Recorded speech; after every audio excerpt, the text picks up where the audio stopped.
Yeah. All right. Thank you for your patience, chat. I really, I'm glad you folks stuck around while we got everything situated. We are doing our last stream of Root. Well, maybe not last forever, but certainly last for right now. So the last time we've had a few misadventures, right? Our group of vagabonds has been trouncing through the woodlands, causing all sorts of trouble. For folks new to the setting, let me go ahead and paint you a picture of what is going on. The woodlands is at war. It used to be ruled by a group of birds called the Eerie Dynasty, who declared the entire woodland their domain by right because they could fly.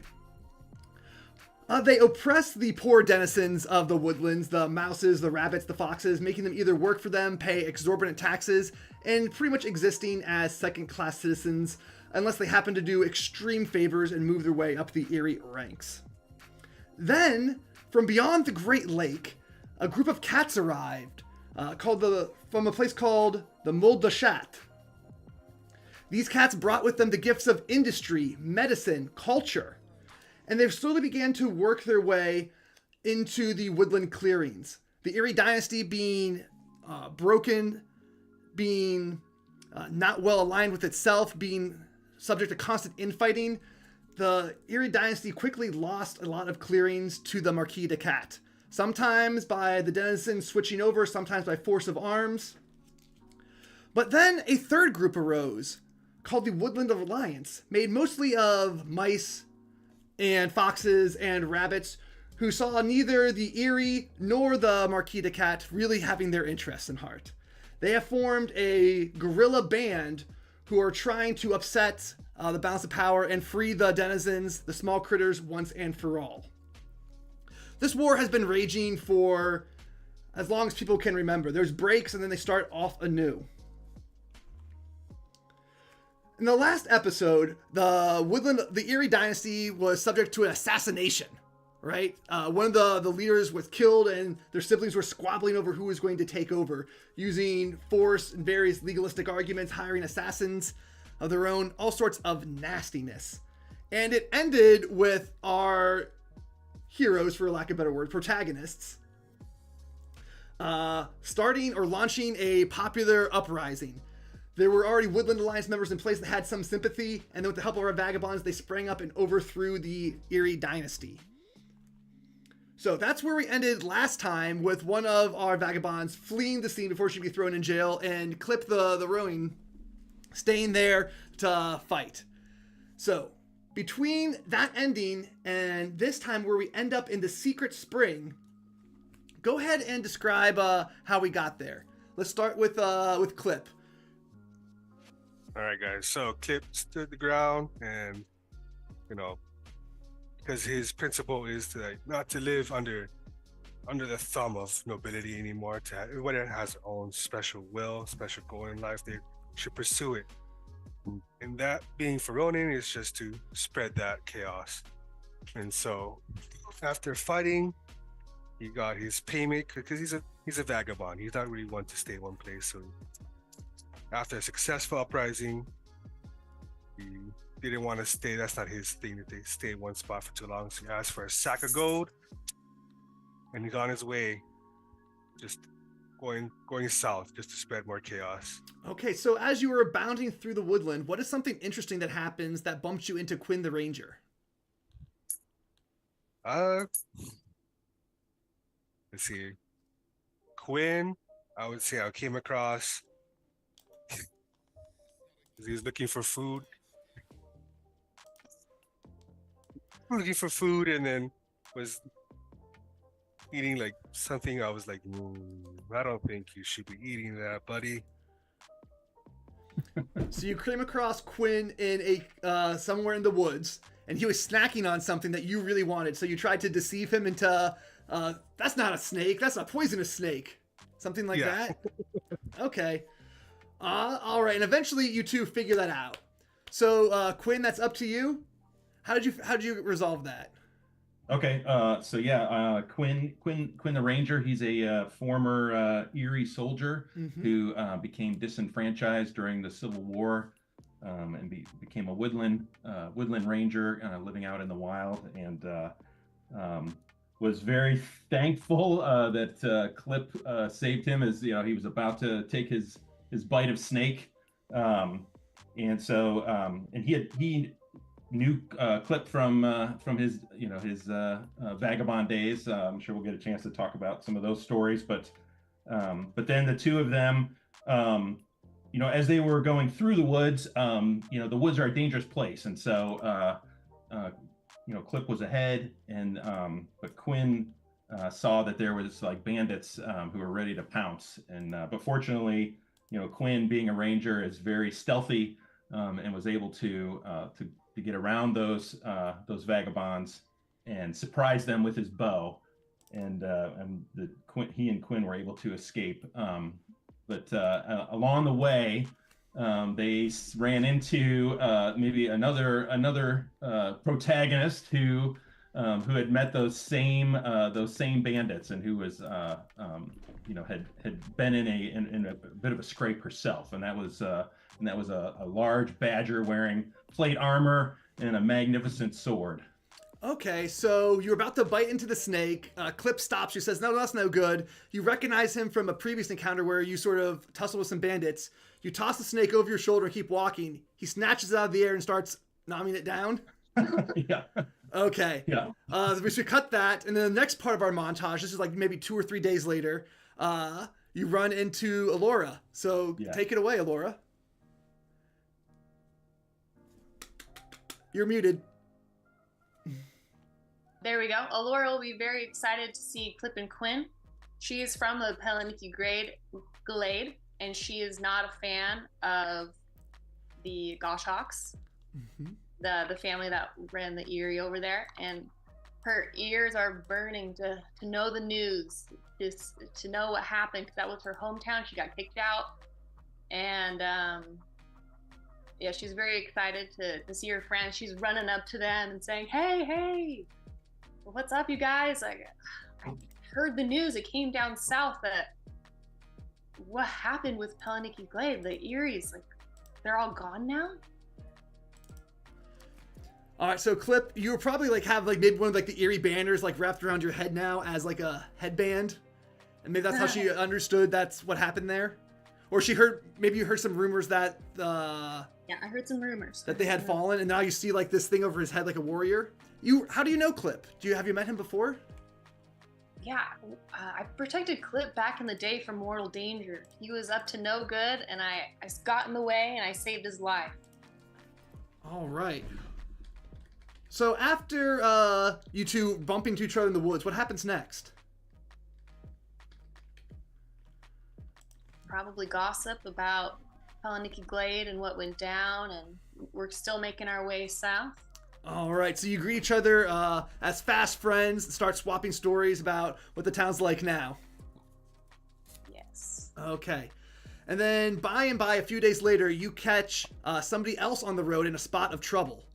You're going through the woodlands, and somebody is in need of help. Dara, why do you need help? Help me, please! Please, someone help me! There's all these bandits running around! Help me, please! As you see this feathered owl holding a quarterstaff, clutching it as she's backed up against the tree, and she's like jossing and like pointing her like quarterstaff away from her, as there's what looks to be four very small rabbit people surrounding her. Okay, and so the three of you encounter Dara surrounded by bandits, all rabbits with little domino masks on, I guess. And what do you do to them? Cower. Oh God, I can't stand it, please! I don't have any money, please! Go away! Away, I say! So yeah, Alora will see that there is perhaps like a dishonorable situation going on, and she'll insert herself into that and storm a group. Okay, so just because this is let's go ahead and cut the montage and jump right into it. So you charge right into these bandits, and go ahead and roll with might. Oh heavens! Hey, that was a 12 plus 3. Nice. 18. Wow! Oh my gosh. Let's hope that happens again later.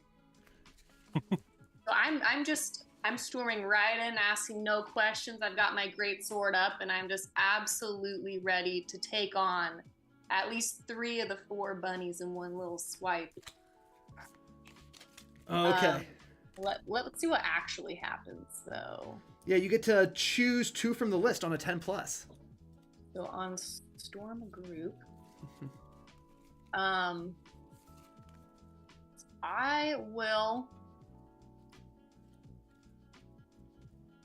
gonna try to avoid their blows to the best ability and use them against each other.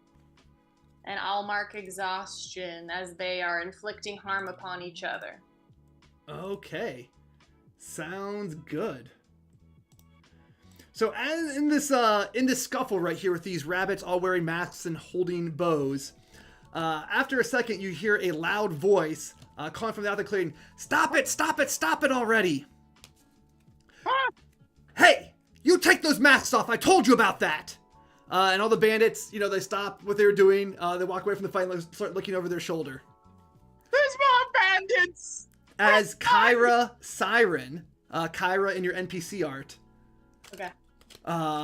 walks into the tree line.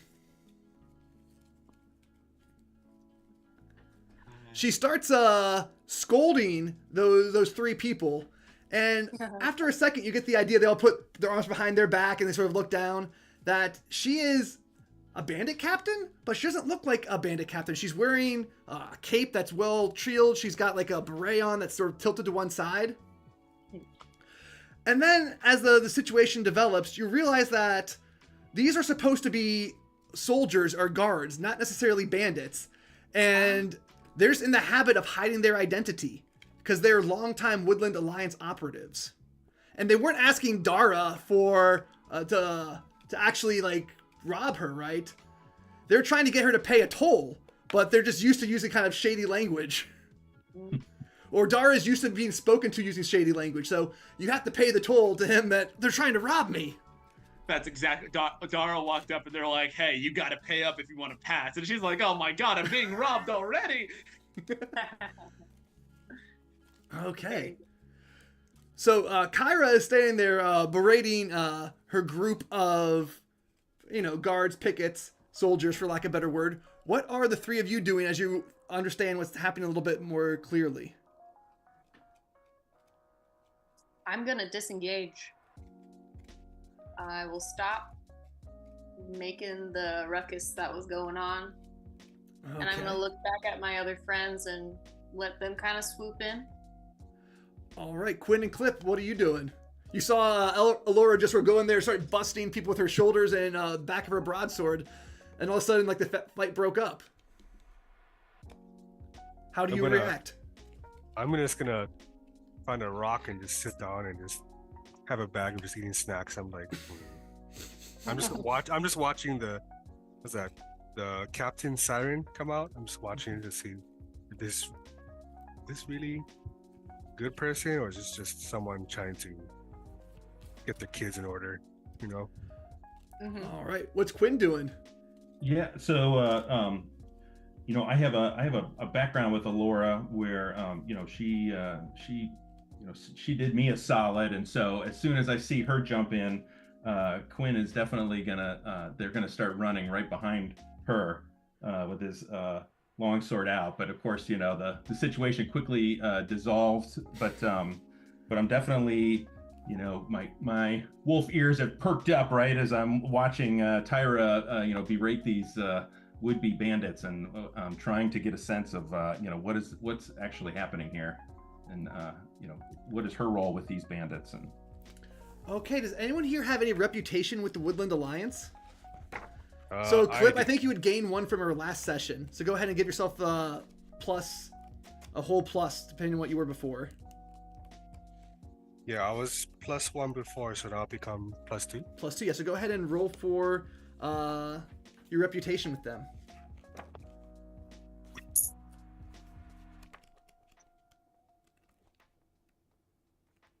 I have 7. Okay. Yep, 7. Or did we help the Denizens or the Woodland Alliance? The Woodland Alliance. We did. Okay, cool. Well, Clip did in the previous session. Oh, I was talking about it through the partner thing. Oh yeah, that's for you to decide what happened. Yeah. Did we help the Denizens or Woodland Alliance? Dang.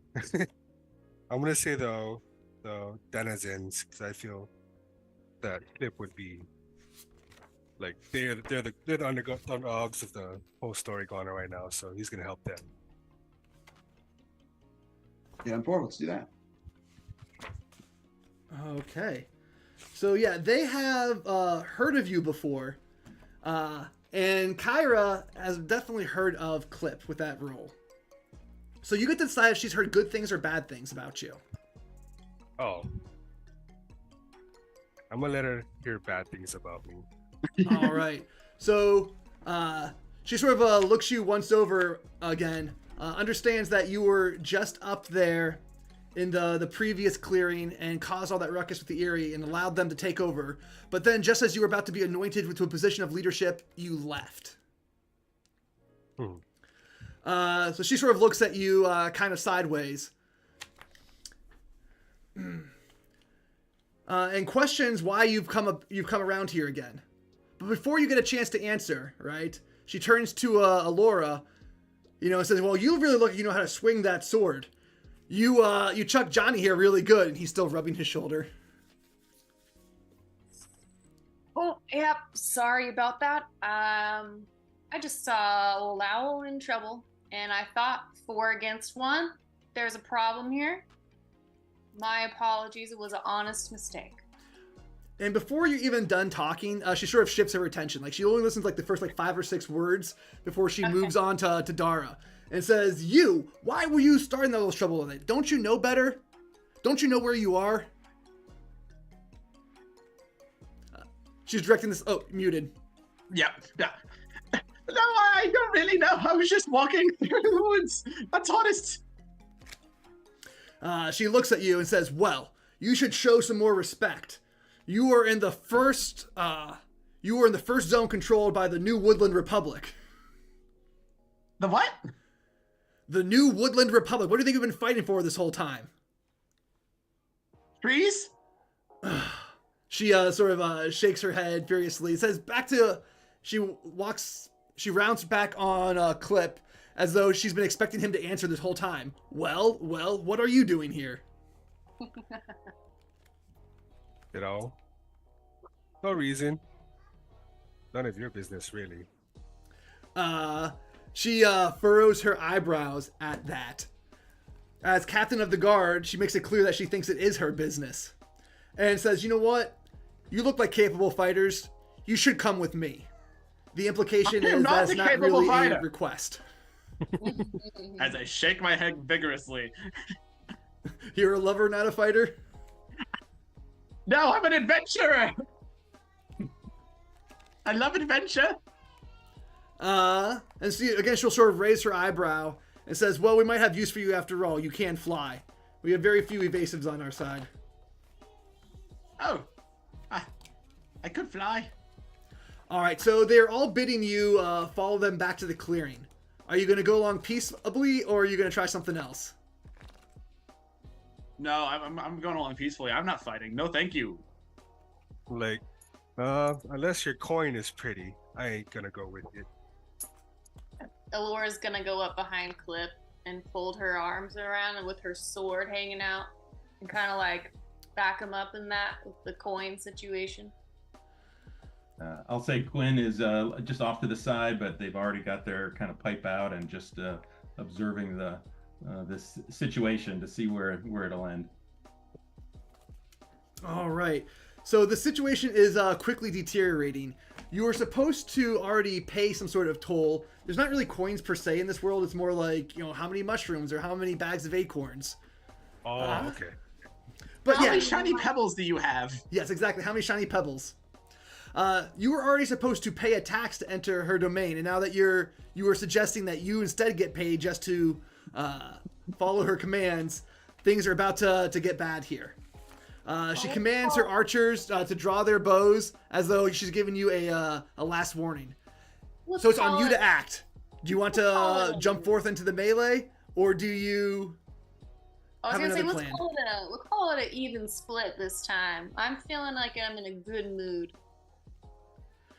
What do you say, Clip? I agree. I was like, that's one too many bows I can deal with right now. Let's go. Lead the way. Yeah. So Fine. at your suggestion of an even split, Kyra sort of shakes her head defeatedly, right? It says mercenaries. Adventurer.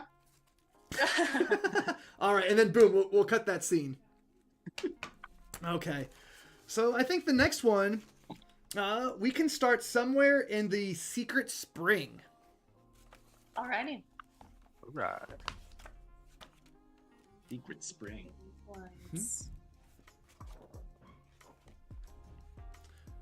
So in the secret spring, there are a few different places you can go to adventure, and I'll let you choose.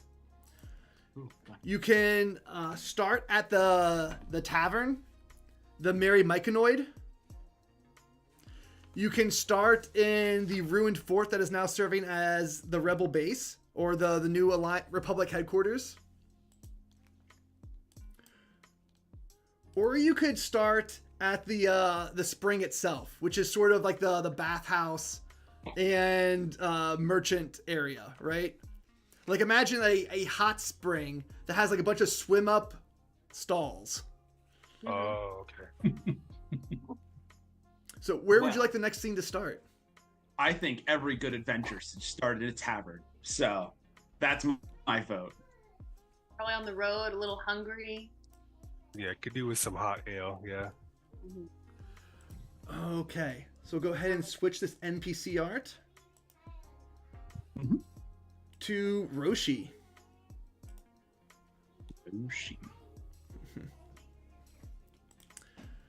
So as you are sitting in this tavern, which is carved out of a gigantic mushroom, the niches are all wiggly and filled with different flaps and folds of the mushroom tried to breathe while it was still alive. Now it's been painted over so many times you're sure it's dead, but the texture remains. As you're sitting, sipping your cups of strong tea, the best that you've had in a long while, Roshi, this mouse, notices you over there. She walks over without asking and takes a seat. She pours herself a nice cup from your pitcher, and then before you have a chance to protest, she waves her arm as though to order another. I'm Hello gonna there. we'll bust out my small knife. May we help you? She says that she saw you get brought in by Kylie, or by Kyra, and she says that, well, things aren't always so nice. She wants to know how much she got you for. 1 day scare, I think, is enough payment for that. She shakes her head, as though that's ridiculous. We've come up with a sort of negotiation, a little bit of this, a little bit of for that. I can't give you exact numbers at this point. I pleaded for my life. So she nods her head at your point there, Alora, that you're going to have to give something just to live here, right? Yep. Did she ask were you given a choice?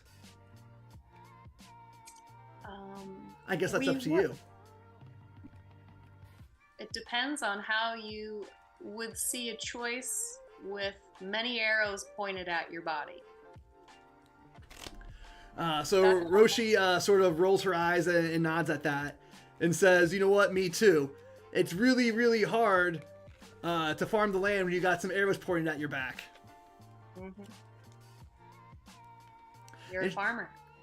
Okay. Well, more of a gardener. She'll, kind of shrug her shoulders. Pumpkins are her specialty. Yum. Mm-hmm.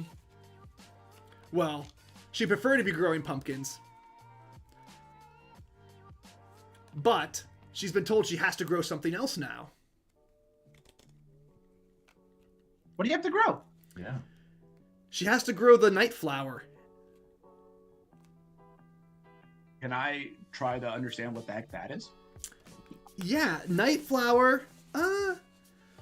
You know, night flower is an especially potent form of catnip. Just for cats or like for everyone? For cats. Well, especially for cats, but you know, anyone could be susceptible to it. Okay. Huh. Is this? Why is that? You have a cat problem? Is the Woodland Republic asking for this night flower? Yes, and to answer that question, she does not have a cat problem. Kyra has a cat problem.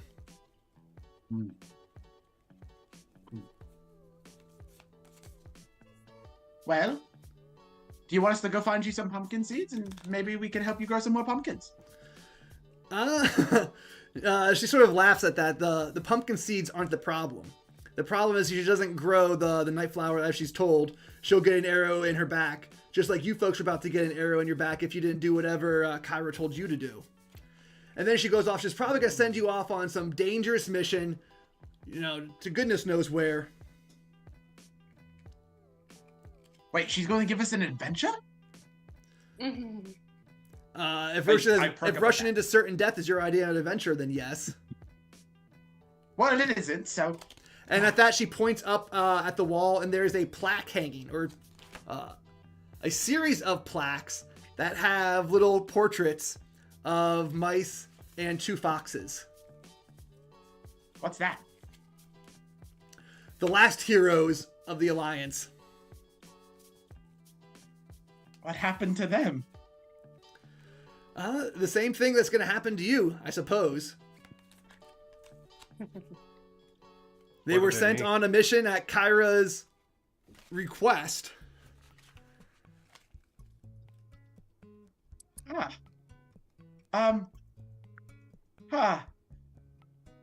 As she's just now staring at those plaques, just wide eyes, as her wide owl eyes just get bigger and bigger as she's like, oh no. I don't want to be on a plaque like that. Yeah, they I'll were be in a sent storybook. on some mission, Roshi doesn't know what, that the Alliance sent them on, and they never returned.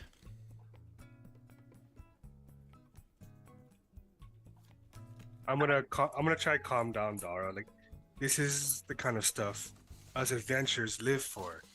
Get our names on plaques. But they're only up there because they're dead. You don't know Maybe. that. That's a tombstone. We don't know that. I guess you're Okay. right. As she's like fiddling with her staff and like, you know, holding one cup of tea in her hands, just sip. All right, so as you 3 are sitting there, somebody else walks into the tavern. It is a fox with a big collar around his neck. He's got spectacles on.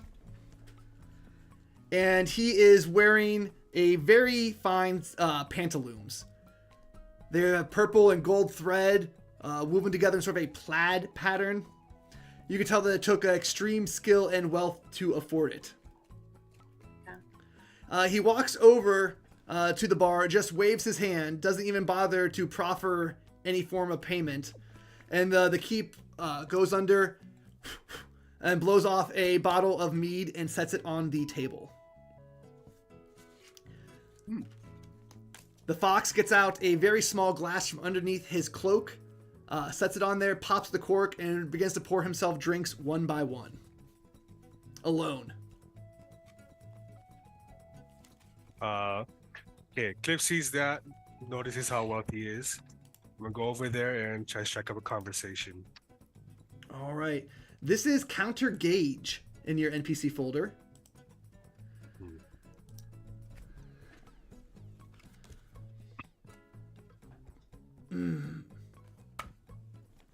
So as he stands there, he sort of looks up at you, kind of bemused at first, as you have a sort of a ragtag appearance, right? You just clearly do not look like part of the upper crust that he perceives himself as. And he responds to your conversation, right? Although there's always a sort of patronizing undertone to what he says. What do you want to know? What sort of things do you talk about? What's the economy like around here? If there's anything in demand, if there's something. Is the Woodland the New Republic? What was the name again? Yeah, the new Woodland Republic. Yeah, the New Woodland whatsoever's. Are they causing problems for you? Oh, and you have him hook, line, and sinker with that. He just unloads about all the problems, about how they demand exorbitant shipping fees, how they demand how they commandeer all of his ability to move goods, and they're behind on their payments. He says that he is, of course, a proud member of the Republic, right? He is so happy that this clearing has been brought in freedom. He says that part loudly. But he stands to you, and he looks at you and gives you a look, and you understand that he's quite upset that he is not getting paid. The way he'll phrase it nicely is that, the current government has economic and debt problems from waging their glorious war of freedom.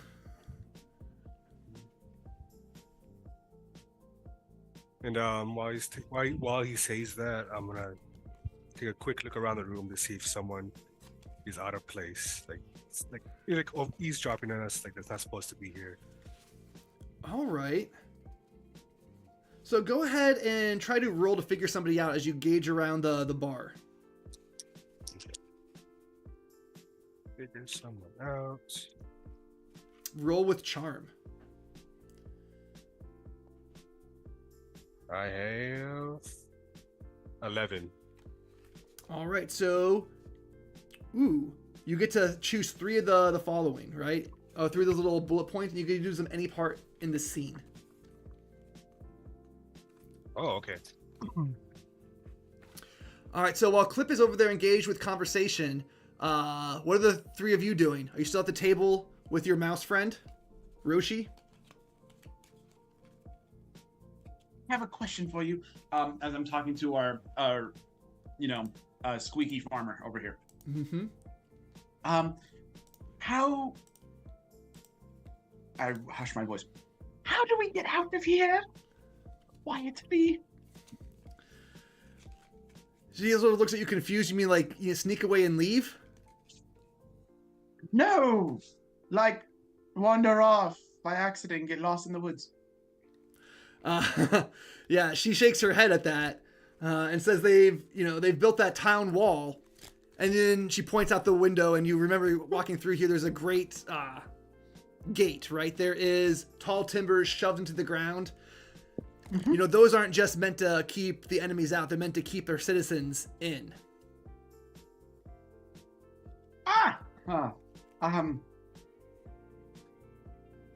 Fun. Please tell me the wall doesn't have arches. She sort of shrugs and and nods to you. And she just looks at her wings in disapproval. Has Roshi had enough tea maybe to tell us how she feels about the Republic? So yeah, Roshi will tell you that she is kind of frustrated at the situation. She would much rather be growing pumpkins to feed herself and her family, and plus that's her favorite vegetable. She's really, really good at it. She wants to show off her skill.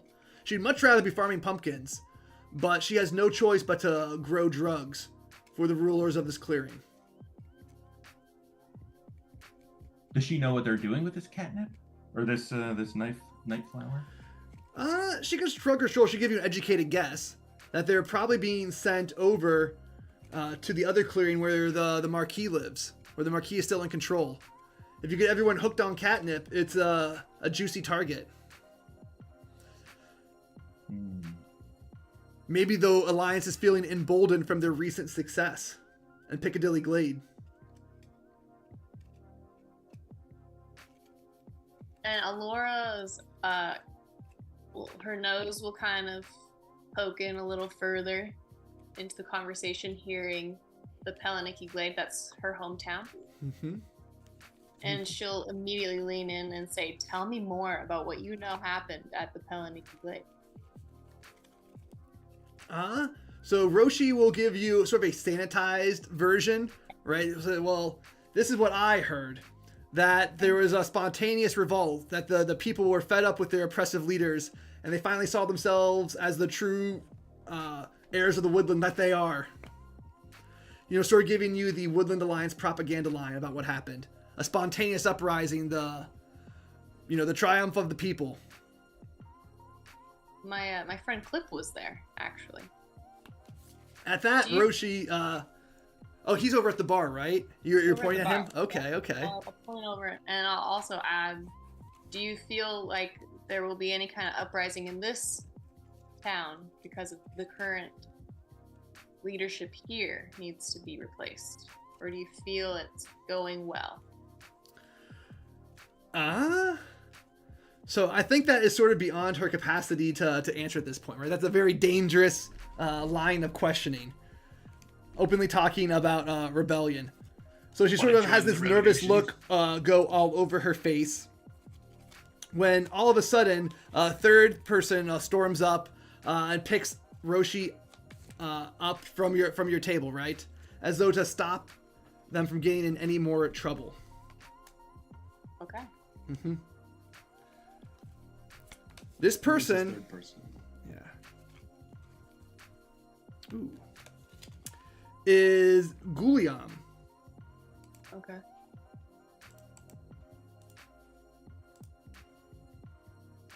Or Gillard. Is that right? Yes, Gillard. Goodness.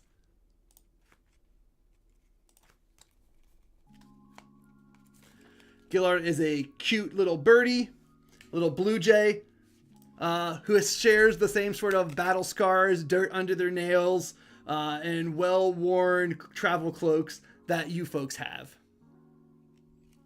Okay. He sort of looks over and sort of half jovially says, Roshi, haven't you gotten in enough trouble already? Gillard is... Roshi's the mouse. Yeah, but that's the whole you're in trouble? Yeah, okay. I'm sorry. I misheard that. No, you're okay. So Roshi will sort of look sort of, I don't know, kind of upset at that question. Right? She got in trouble, but it was unfair. The Woodland Alliance is already on her case about not producing enough. They already suspect that she is, not really happy. She might be a troublemaker. Gerard will sort of laugh back at this whole thing as though he has a devil-may-care attitude, right? Mm-hmm. He is kind of curious, though, about what brings you four here. Oh, being taken hostage but really friendly. He sort of nods and asks, have you got a mission yet? No? Where would we get a mission? Here. He sort of rolls his eyes and says, Kyra will assign you one. I would love to meet and talk with you sometime later. If you choose, meet us at the furthest tree from is it a lake that's here on the map? Yes. The spring. Yeah, the furthest tree on the spring. Perfect. And perhaps we can have a little bit more of a private discussion on your thoughts and what's going on in this town. Yeah, he will nod. Then we will assume that you are happy and content, and we'll be on our way. Okay. So is there anything else you wanted to do in this scene? Clip?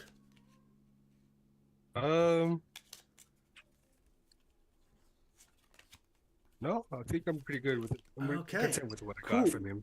We will cut there. So what do you folks want to do next? head over to the tree, but before we do that, could I take a look at these very impressive walls they got going on? Yeah, they're very cool. They're all like, have you seen like one of those big red mushrooms, and on the inside it has all the almost like gills? Yeah. That's all the walls are made of. But everything is like sort of giant size because you're small critters. Mm-hmm. But is there like,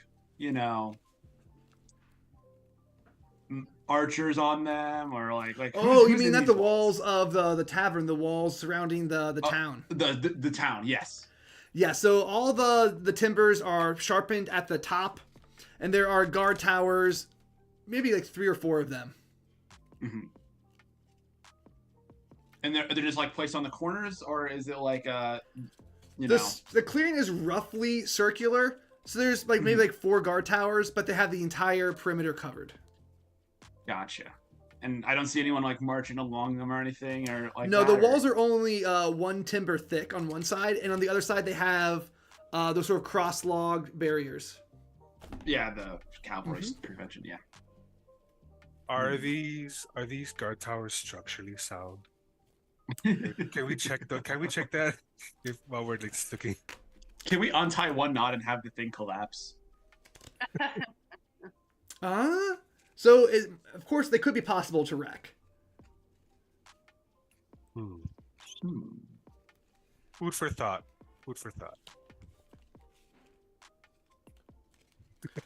All right. Well, I would I think I would imagine these springs are well known. It'd be worthwhile to go visit. Probably. All right. So heading over to, you want to go to the springs, or you want to meet your contact at the tree first? Oh, right. Well, you can. No, let's go because the tree is at the springs. Okay. Yeah. Mhm. If he's not at the tree yet, then we can fill the Enjoy time the springs. a bit. We'll take a beach episode. Yeah, absolutely. Nothing bad will happen. So you folks are all chilling in the hot springs, right? You go to the relaxation part first. And we will start this scene like midway through a conversation with somebody called Wright. Right.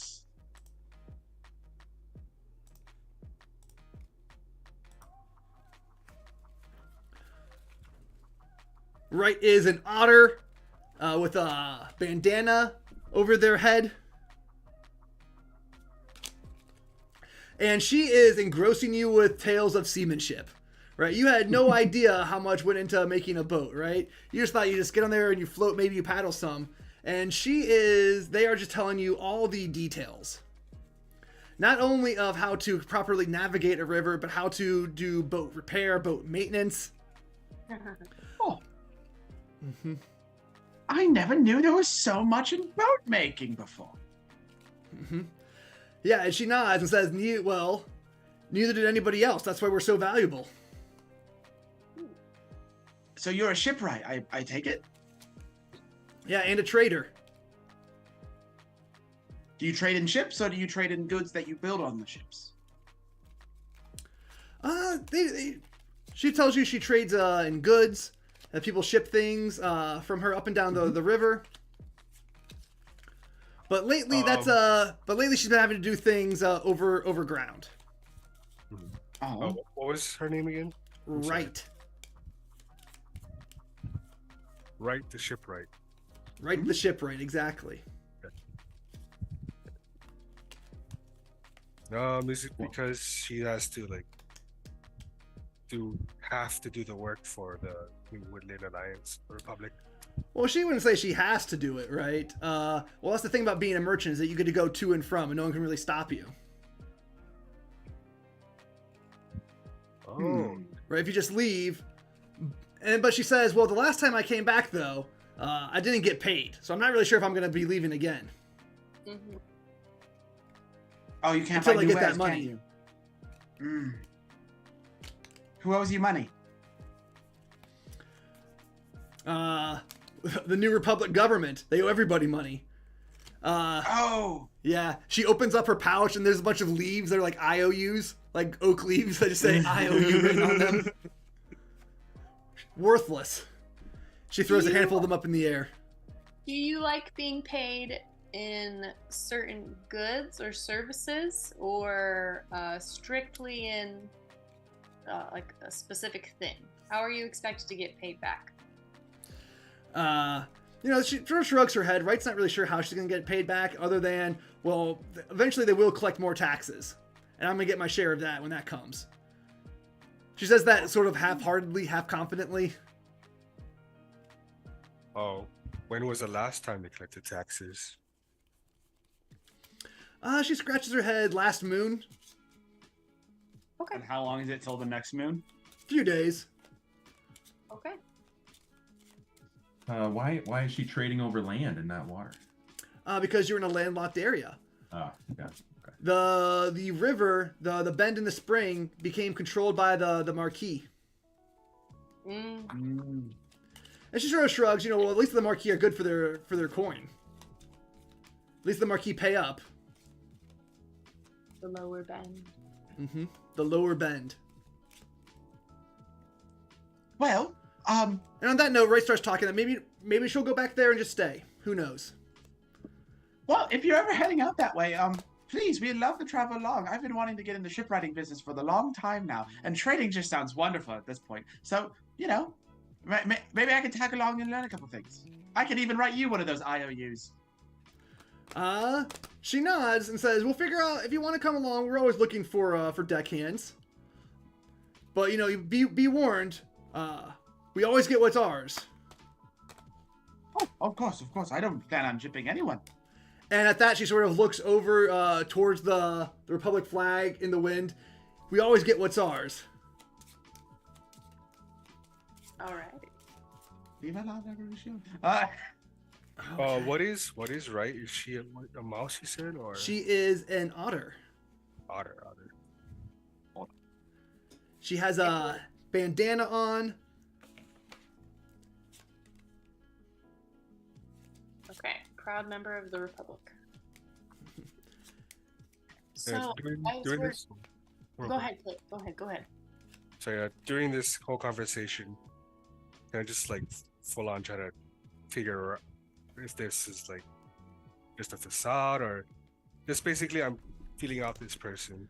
Oh, okay, yeah. Go ahead and roll with charm.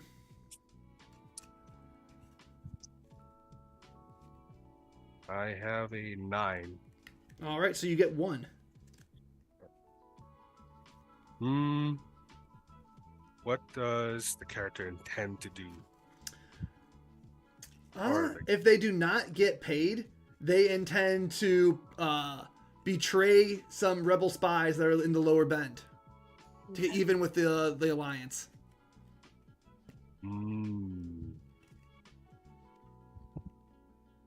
Okay. Can I ask them if they know what they're transporting there?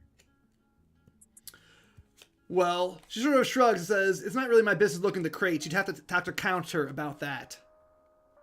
Counter is the wealthy fox you met earlier. Yeah, but that doesn't have to stop you from actually looking, have you? She'll, sort of retort that that's her business they're protecting. If people thought that she was always going to go through their stuff, she would lose their trust. Okay, fair enough. This conversation's going on. Laura's just gonna make sure that she has an eye on the furthest tree out for the arrival of Gerard. Yeah. And then right on cue, Gerard sort of flutters down. One of his wings is broken, so he has to make sort of a swooping, swirling landing. But he gets there well enough. He takes a spot underneath the tree, just stretches out his legs for a good sit, and think while he waits. I'll just try to sneak away from the group, so we all don't maybe arrive at the same place at the same time. Okay, so you wait 5 minutes, Yeah, I'll just whisper over to Quinn and say, hey, let's all meet up at that tree. Just like stagger the time. Okay, yeah. Quinn gives a knowing nod and leaves Alora to convey that message to Dara and Clip. Okay. So as you get over there and start chit-chatting with Gerard, what do you want to know? Okay. I'm gonna first ask him a couple questions. Yeah. It looked back there that you were trying to keep Roshi out of trouble. So he will nod and say that, Roshi has gotten me, put me up when no one else would, right? I kind of owe them a favor. Got it. And he sort of like shrugs around and says, well, on all this trouble, it's people like Roshi who really suffer. And you got to keep somewhat of a heart, right? You can't be too much of a cynic. Yeah. I love that the alliance is coming up and creating a brand new set of rules. It would be great if the right leadership got into the right place. I don't like it when the little guy gets pushed around. So I agree with you. Having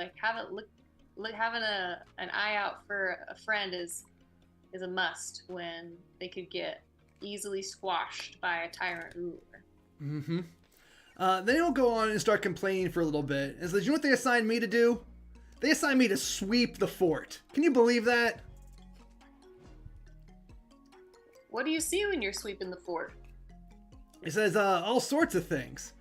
But he's more indignant for at the moment. He wants you to understand that he is, like you, a person of great skill. He picks up a little pebble and chucks it and hits a beetle 50 yards away.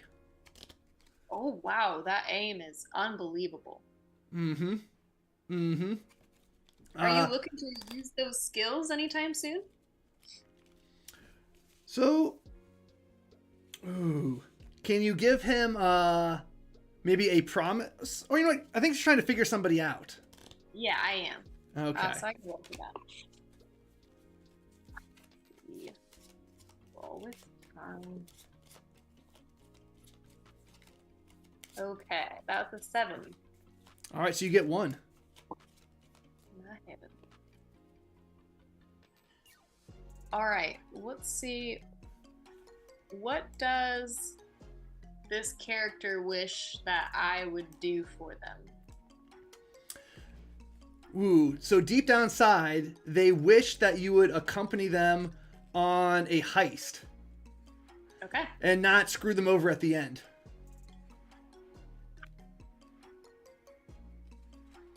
So you're sweeping the fort. Is that a place that you're looking to remove items from, or another area in the town?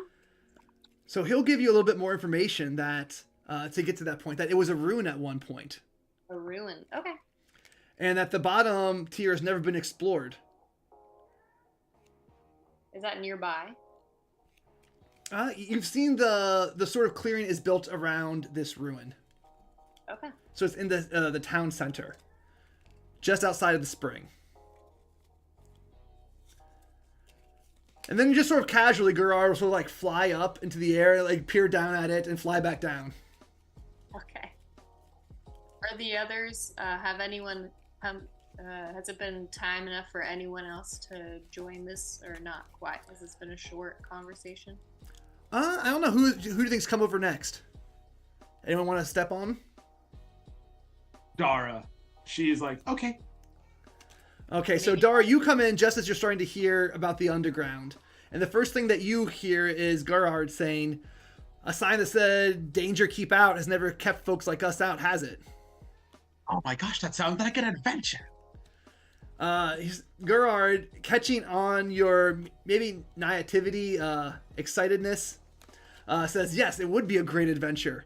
A dark, underground structure that no one's been to in a long time. A dungeon of sorts. Dungeon? Oh, Alora, you found the perfect guy. He's an adventurer too, and he wants to go on a dungeon crawl. This is the exact thing I've been looking for. Dude, I love a good dungeon crawl. I've never heard someone say that before. I will say. I heard a snake say it once. I guess it was more of a dungeon slither for him, though. I wouldn't put it past him. It'll be a dungeon pitter-patter for me. For the, let's say we make a trade. We explore this ruin with you, and then you can give us a little bit more information on the fort that you helped clean.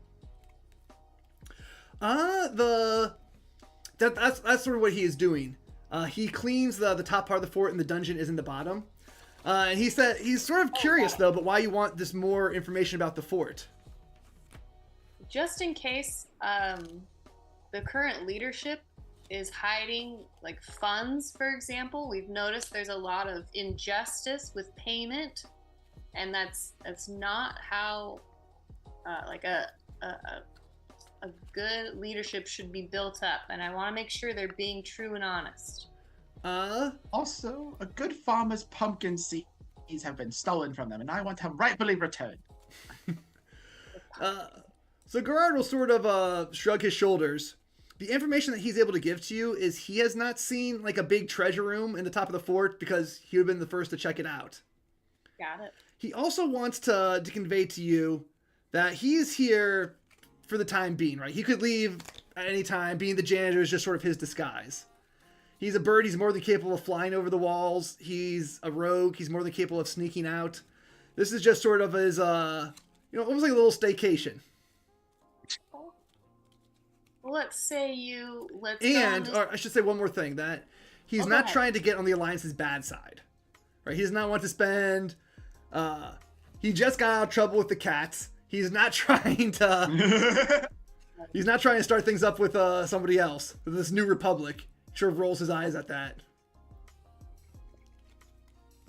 Okay, you can leave the Woodland Alliance to other individuals. I will say we perhaps may have an opportunity for riding away on a ship with Wright, if you would like to join us later on, probably tomorrow or the next day. And she's owed payment, so we would gladly pay her with some items that we might find down there. So I don't think that would ruin any kind of ties you had with any of the alliances. You're making a lot of sense. Go ahead and try to persuade him with a promise. It sounds like that we will get you out of here. We'll get you to a better group, and you'll be part of our little vagabond band temporarily. Okay, that's 6, 7, 8, 9. Okay, so they aren't entirely sure, and the GM will tell you what you need to sway them. Okay. So if you give him some sort of assurance that you're not going to just take the treasure and knock him out and then run out of the dungeon, give him some sort of collateral, then he'll be down for this. Let me see what I've got. All right, so as you're thinking, Quinn or Clip can walk up. Yeah. I'll give them an assurance that if any arrow attempts to shoot him while he's within my melee range, I will put my body in front of him in an arrow. He's curious about that because you can't fly, but he can tell the sincerity of what you're trying to get there. Yes, I will jump, sir. I will jump. So he hands out his little tiny wing and asks you to make a pinky wing promise. Pinky paw promise. So have we heard maybe the basics of this dungeon plan? So I would say Quinn and Clip, you walk up just as they're shaking their pinkies. You're like, oh my gosh, what did we just agree to? And then Dara's turning around going, guys, we're going on an adventure. A proper adventure. So did you two have anything you wanted to accomplish in this scene? So so I think you said Gerard he had some trouble flying. I don't know if there's any. Love to learn more about his wing. Oh, he tells you that it was an old injury he got back when he was an Erie soldier. Okay, yeah. To that, Quinn maybe shares a story of his time as an Erie soldier during the Civil War, and Yeah, and you two become fast friends, right? Like, wasn't it nonsense? Did they make you rake leaves? They made me rake leaves. We're getting shot by arrows, and the sergeant's coming around asking us to rake leaves. right. I had enough, and I just left. I've been in the woods ever since. So Yeah, true story, by the way. Rake sand in Afghanistan. oh my gosh. Anyway, back to the game. Okay. Yeah, so you two become fast buddies, moaning about how terrible the dynasty was, the stupid politics that determined who your commanders were, and all the nonsense you had to do. Yeah. So now Gerard is feeling really, really comfortable with Laura's pinky promise. He's convincing the solidarity behind that. They're really going to go down there, you'll split the loot 5 ways, whatever you find, and move on out. Sounds good. Okay. Sounds Start. good. Yeah, sounds good. So next scene, I guess. What do you want to do? We need Be to at the end of the dungeon. Yeah, we can do that. Let's Why get not? there.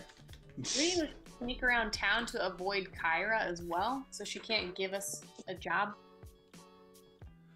Okay, yeah. That sounds good. So, you're going to try to do this all... You're going to try to sneak into the fort and avoid the captain's attention. Right? Because you haven't been assigned a task the way everyone else has. Mm-hmm. Okay. Worst things worst, guys. I'll create a distraction. How are you going to create a distraction? Oh, okay. As Dara is very enthused and wants this adventure to actively go off, she will seek out. So Kyra is the one who hands out missions, correct? Yes, she is the captain. She's not the political leader, though, as far as you know. Okay. Can she seek out? She would like seek out like Kyra or something like that, right? And actively waltz up to her.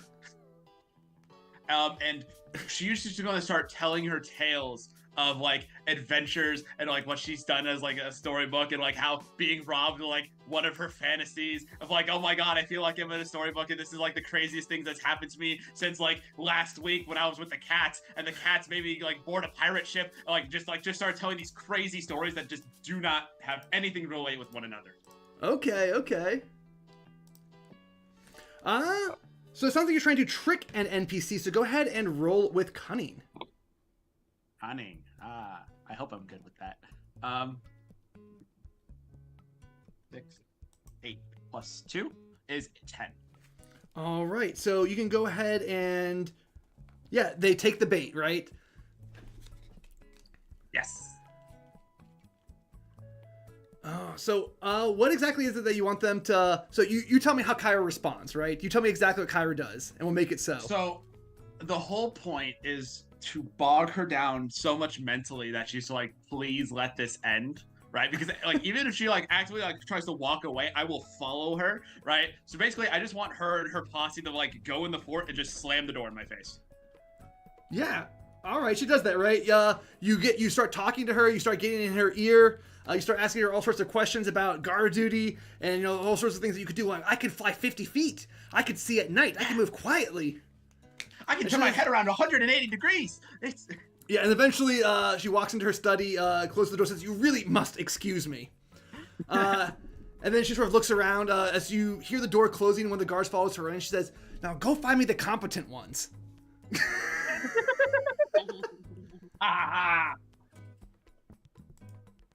Okay. All right, so in that time, right, we will cut. Whoosh, you guys are already past the basement, right? You've walked down the long stairs. You've opened up the trap door. You've got your torches lit. You've already overcome a trap. And you find yourself in this stinking ruin. Gurad is with you.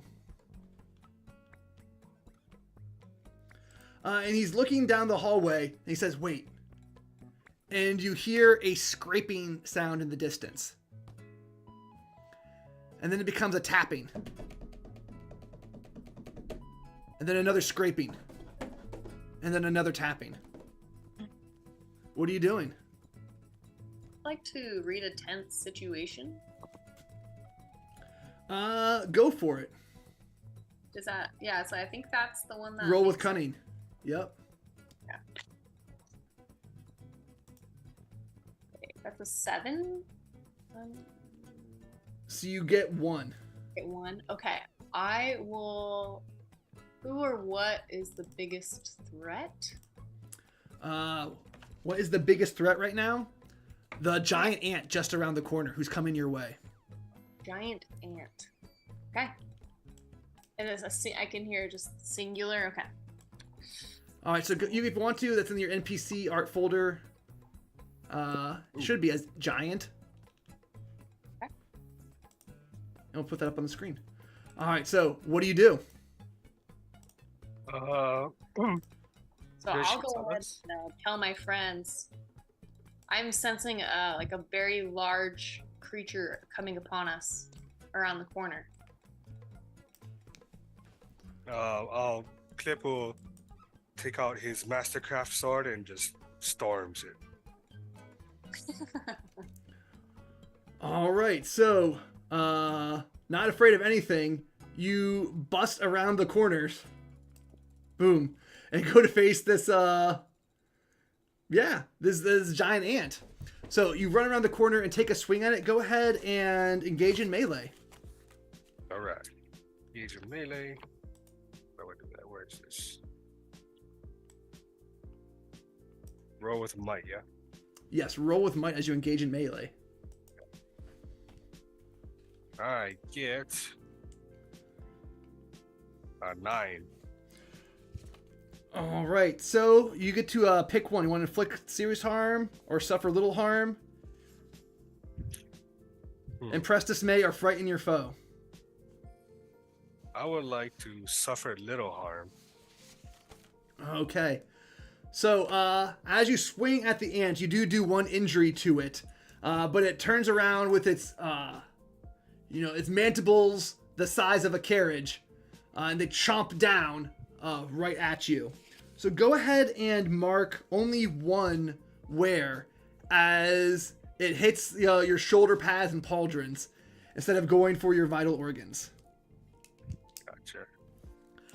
All right, so with a mighty battle cry, you folks heard Chip just run down the hallway, and then you hear a thump as he gets bitten. What are you doing? So Quinn is he's got his longbow, and so I think I'd like to try to pin this ant down. I think that's harry a group. Yeah. Well, there's only one of them, so you can't really harry a group. Oh yeah. Okay. But you know what? Yeah, you know what? Why not? We'll make a second ant arrive, or a third ant is about to arrive. You can try to harry them to stop them from approaching. Okay. So go ahead and roll with finesse. Okay, so that's a. Or 5 never plus mind, 2. you roll with cunning. My mistake. Yeah, 5 plus 2, a 7. All right, so they suffer 1 morale harm, or they're pinned or blocked. You wanted to block them? Yeah, let's block them. Okay. So there were going to be 2 more giant ants coming down. One of them's got like a huge glob of sugar on its back. But they are pinned down by Quinn's arrows. They can't advance any further. The one has Quinn still sort of like trapped in its gigantic mandibles, about to crush down even further. What are you doing? All right, Clip, yeah. Yeah, I'm going to try to protect Clip and try to insert my body in.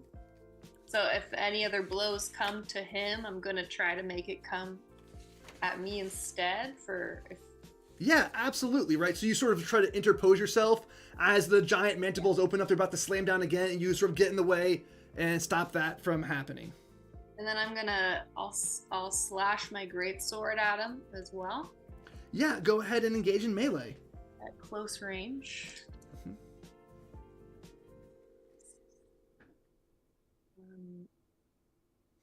That's a 9. Yeah. So you trade blows with it, essentially. You do 1 injury to it, but its mandibles that was about to strike Clip, they latch into you instead. And then all of a sudden, from everyone else's point of view, the air is just like a whirl of beaver or badger fur as it rips into you and tears out. So go ahead and mark 1 injury. Got it. All right, what are you folks doing? All right, I'm gonna take that opportunity to vicious strike the first standing in front of me. Yeah, so you walk. You sort of got an opportunity. It's eating your companion, so go ahead and viciously strike it.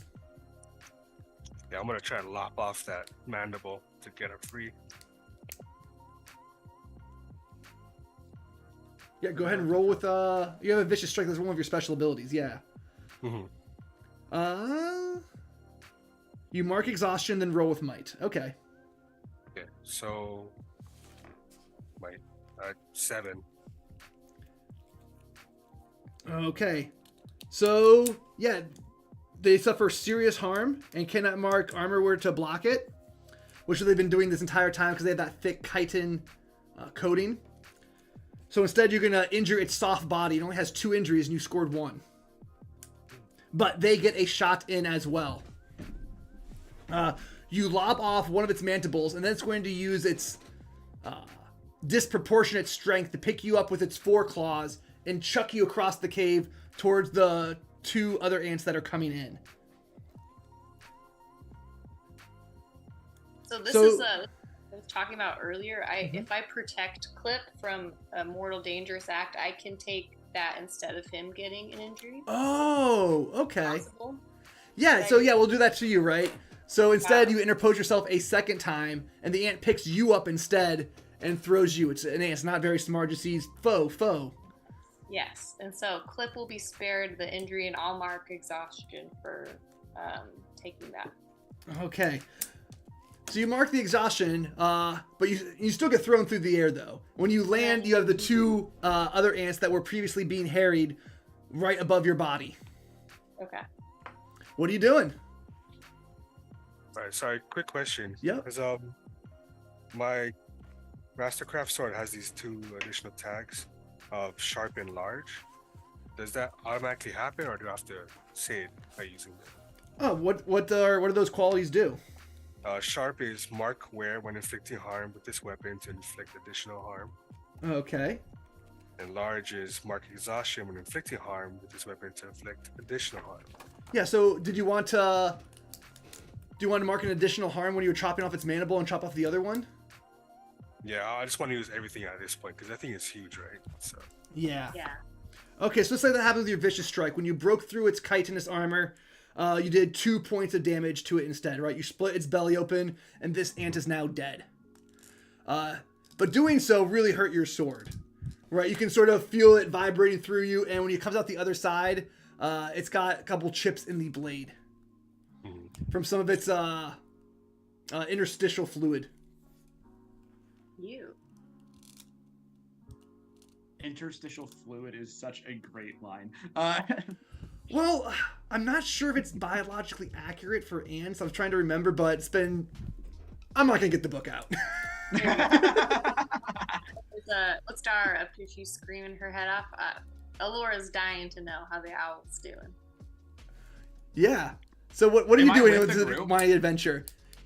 Are you coming? Or Yeah, like I'm probably like coming down the stairs humming like on an adventure, can't wait for adventure, we're going on an adventure, right? And then you round the corner, you see Alora getting tossed through the air by a giant ant. God! Yeah, just like walking. Quinn is through right the next to you, hallway. shooting off arrows. I'll help too. And I'll lift up my quarterstaff and run away. Not backwards. Can I run through the engagement? Yeah, you can sort of charge forward. You can break into a hustle and get over to where Alora lands. Okay. You okay here? No, you're not. How can I help her? How do you think you can help her? She's on her back with 2 giant ants above her.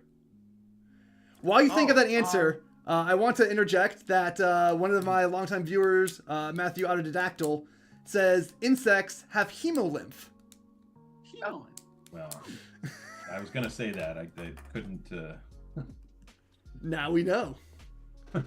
All right. So anyway, Dara, how are you gonna help out Alora? Are on top of Alora. I am going to reach in with my quarter staff, hook around her armor, and pull her out from under the ant. So they're just like, basically on top of her, and I'm just like underneath, like just pull her out. Nice. So yeah, you get her and you drag her away. All right. You do it now, and I stand her up, and I'm like just patting her off, brushing her off, and then I back away.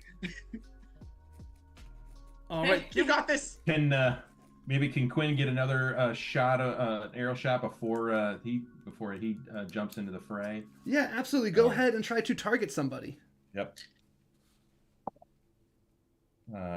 8. All right. On a hit, you inflict injury. Nice. Okay. So yeah, one more arrow shot before Quinn pulls out his longsword and starts running in. All right, and that one gets embedded in the giant insect's chitin. So as you get that one ping at you, it sees its prey getting pulled away, and it quickly tries to bound after Dara. So Dara, Alora, you sort of look up Alora, and you're being dragged along, and this ant is chasing you. Are they after me or after Alora? They're after both of you. Like, you both look like food. So, my robes give me unassuming. So basically, they never deem me more of a threat. I am not a threat to them. I'll just stand up until I beat them. I'll try to look much bigger and try to keep up as much space as I can to keep them from running past me right away. Because I know I look back to see Quinn and Clip come in real quick, and I'll go ahead and try cleave them. Yeah, absolutely. Disarm these guys. Pretty sure. Yeah, you cleave an armored foe at close range. Perfect. Alrighty. That's a 7. Ooh. Yeah, on a 7 to 9, you overextend your weapon or yourself. Mark where or end up in a bad spot. Your choice. I will go ahead and mark where on my greatsword. Okay. End up in a bad spot. I can get you out of a bad spot. I'm here. That's what you think. There's 2 giant ants, my friend. All right. Yes, and I have staff. I'm gonna hit the closest ant that I thought already got hit by Quinn earlier. Yes. Okay, so you smash through that ant's armor. It has no armor left. It only has its chitinous shell is completely cracked open. Awesome. Yeah, and so at that, it's right next to Clip. You know what's coming. I'm gonna try to trip it and got it closer to Quinn. Nice. So go ahead and roll to grapple your enemy. Roll with might. Oh, so done.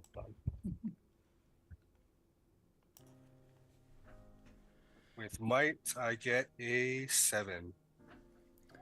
Okay. So you can strike a fast. Oh yeah. So you go ahead and you trip them. But they're going to exploit your weakness. So you get a trip, but they have 6 legs, right? So you trip 4 of them, and the other 2 still manage to grab you and kick you over into the mud puddle, right? So you sort of roll over, get covered with slime and all sorts of other nasty stuff that causes you to lose to exhaustion. As it really ruins your spirit.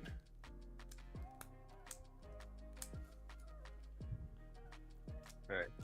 When you get up, I'm like, can't get worse than this, right? All right, what are you folks doing? Did you say one of them has some sugar attached to? Yes, the one who still has not approached you, or is the furthest behind, has a large chunk of sugar on its back. So I wonder if I can use disarm, but instead of disarming a weapon, can I unlodge the sugar and? Yeah, absolutely. Go ahead and roll for that. Okay. Oh, that's a 5. So unfortunately, your tactic does not work. All you've done is manage to draw this ant's attention. So it comes forward, it passes its injured comrade, and ends up right in your face. Yeah. All right, what are you folks doing? Alora will try to take a last stab at the one that there's no more armor on. Looks a lot more weak. With her And Dara will be emotional support as she stands behind and goes, "You got this!" All right, so I Dara, got go your ahead back. and try to help an NPC or help a vagabond. Oh, how do I do that? You mark exhaustion to add +1 to their roll. Oh, heck yeah. Okay. Yeah, so you cheer it as hard as you can, right? Your voice is going to be hoarse Yes. tomorrow. You got this! We're on an adventure! We can't let it end in the first room! Okay, I'm gonna use the large for my greatsword and I'll mark exhaustion. So 6, 9, 10, 11. So that's a 12 with his +1. Yeah, that definitely will do it. So you smash through that ant and it dies. Nice. All right, and there's only one remaining, the one with the sugar globule on its back, who is now right up in Quinn the Ranger's face. So Quinn, you see these huge mandibles bearing down on you, each as long as a saw and just as sharp. Okay. Yeah, I want to try. I have an improvised weapon. I'm going to try to, with the bow in hand, quickly jam it in between the two mandibles to try to pin them. Yes! Excellent, excellent. I hope you have a good roll. Let's. That is. I got a 6. 6. Oh, 6 plus 2, 8. Yeah, so it kind of works, right? You get your bow up there, it snaps shut, so that's effective, but it's going to go ahead and mark wear on your bow. So go ahead and mark down 1 wear. So are his mandibles like? Yes, Are they're they- temporarily like jammed. Yeah. What are you doing? You look really impressed right now. Oh yeah. Like Good job, Quinn. As I look to my comrades as I try to pull my sword out. mhm. So I think at this point, Gerard, who had been hanging back a bit, doesn't want to get outshone by his new companions. He agreed to be an equal part of this adventure too. It was his idea. But now that the danger is safely past, he's gonna try to jump up or fly up onto the ant's head and start whacking it with his stick. Bonk, bonk, bonk, bonk, bonk. And he sort of Oh, motions what to a guy. Dara to join him. Of course! As I fly over and prod it with my stick from the safety of my reach weapon. No, he said, get up here, come on! Get its brains! Oh, it's brains!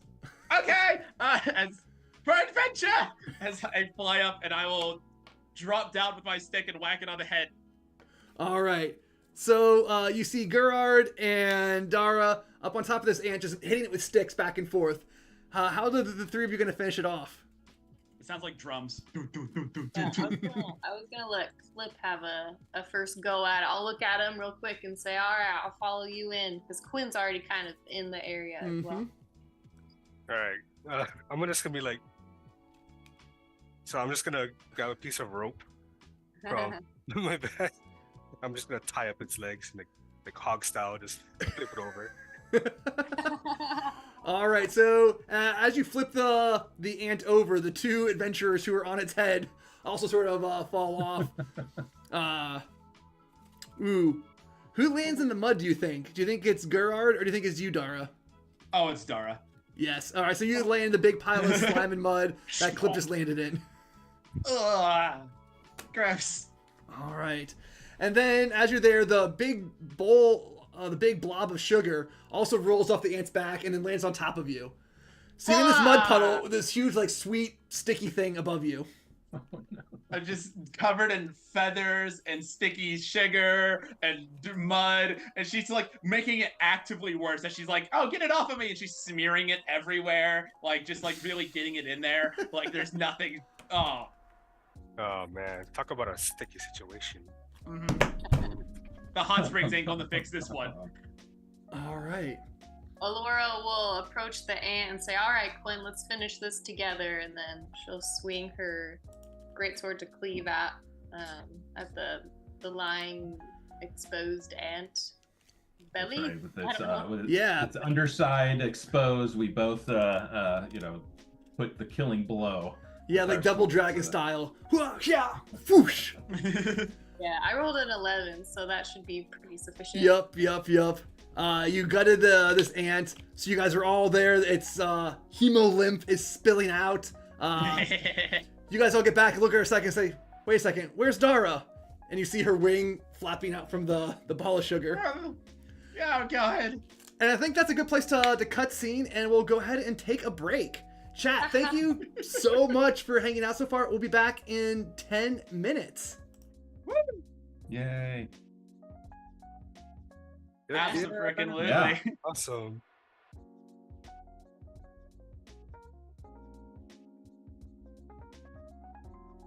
Awesome. Alright. Sounds good. Well, thanks. Oh.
Right, I'm back.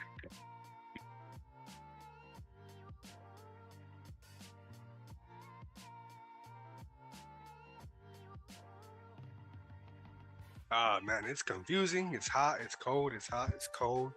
But man, wouldn't live anywhere else, honestly, though. Appreciate it that much. All right.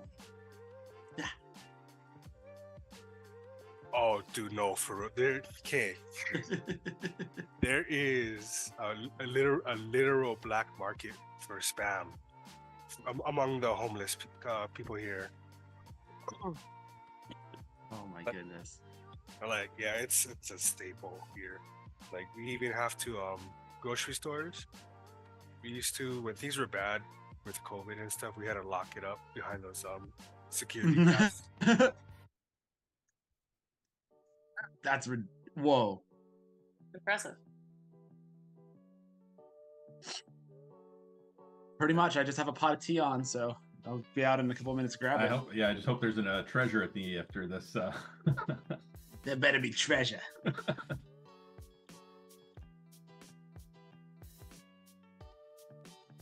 Yeah. So ready. All right, welcome back, everybody. Woo! We're going to continue our excellent route adventure. Our heroes had arrived in this place called Secret Spring, which has been taken over by the Rebel Alliance, now the First Woodland Republic, or the New Woodland Republic. And they find this clearing things are not as idealistic and utopian as the Alliance had claimed when they were fighting. Everyone is trapped inside the clearing. They built walls. They don't let anybody out. Or if you go in, you pay a huge tax that the party is now indebted to pay. They did manage to meet up with another adventurer, another vagabond, Gillard, and they were delving the dungeon deep beneath the fort, the ancient fort that serves as the headquarters of the government. Down there, they had just fought a giant, 3 giant ants, and after they slew their foe, they proceeded down into the dungeon even further. They found the treasure at the very, very end, and it was a bit disappointing. It was just a bunch of carrot roots that had been getting warmed up by the hot springs and dripping off bits of sugar. It was probably a treasure many, many years ago, but not exactly what you folks were looking for.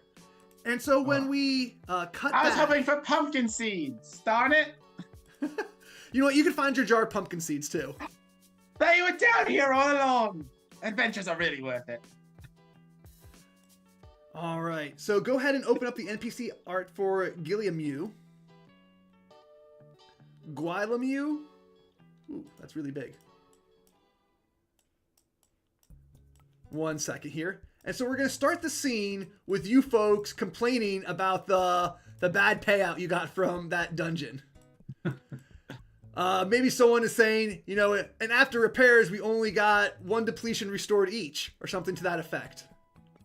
Oh, the payout was great. This was awesome. I mean, guys, look at all the pumpkin seeds we got. So one of you can choose to, you guys, everyone who suffered wear can choose to repair one of them. As you were standing in the hot spring, so you sort of waded over to the shop of the blacksmith, Guilamew?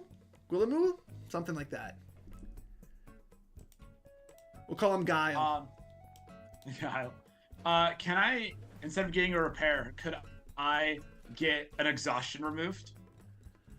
For soaking in the hot springs? Sure, let's say that. While everyone else was getting their gear repaired because you didn't suffer any damage, you were just washing I was off literally the slime. washing all the slime, the gross sugar, everything. All right. So as you were getting your stuff repaired, you were chatting with Gil here a little bit, and you learned that he was originally born across the seas, but he's lived here most of his life. He's been the blacksmith here for as long as most people can remember, many, many, many moons. And for him, life is pretty good. He is getting lots of orders taken.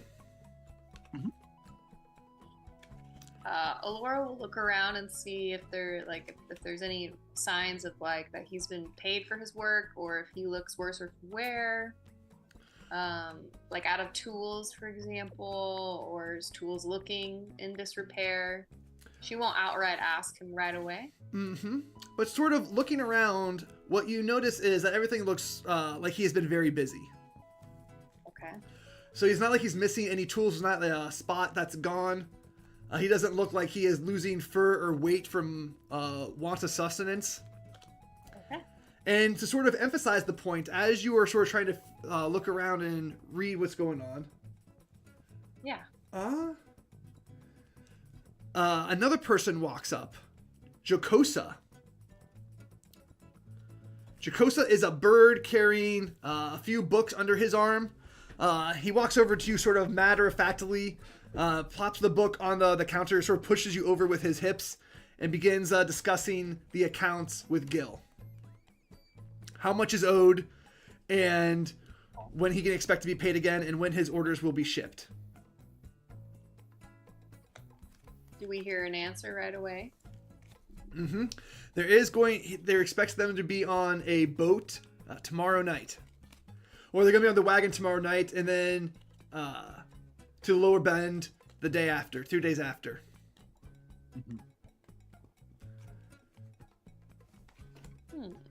What kind of stuff was he ordering? Can we pick up on that? Like what kind of stuff was ordered? So he is a blacksmith, so he is making arms and armament for the Woodland Alliance. So actually, you know what? We're going to have to pause and reverse that, right? Because he doesn't actually know when they'll be delivered to Lower Bend. All he knows is that the traders, you remember Wright? Mm-hmm. Yep. Yeah. Yep, that Wright is going to pick up the stuff tomorrow night. Tomorrow at sundown. For the shipment out. 10-4. So basically, if we want out of here, we need to hop on this arms and armor shipment. Well, with Wright at least. Mm-hmm.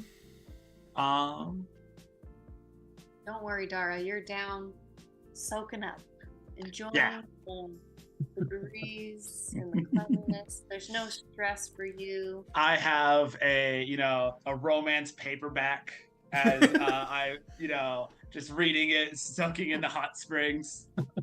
Like an oily sheen spreading across the screen from all the Yes, sugar because and Dara is slime. such like a rookie adventurer, you don't quite realize the adventure's not over yet. Yeah. Oh, we did it, guys! Good job! Oh, I love just having like an easy, it was a one-day thing. Oh I should yeah. get a plaque for this. One room dungeon.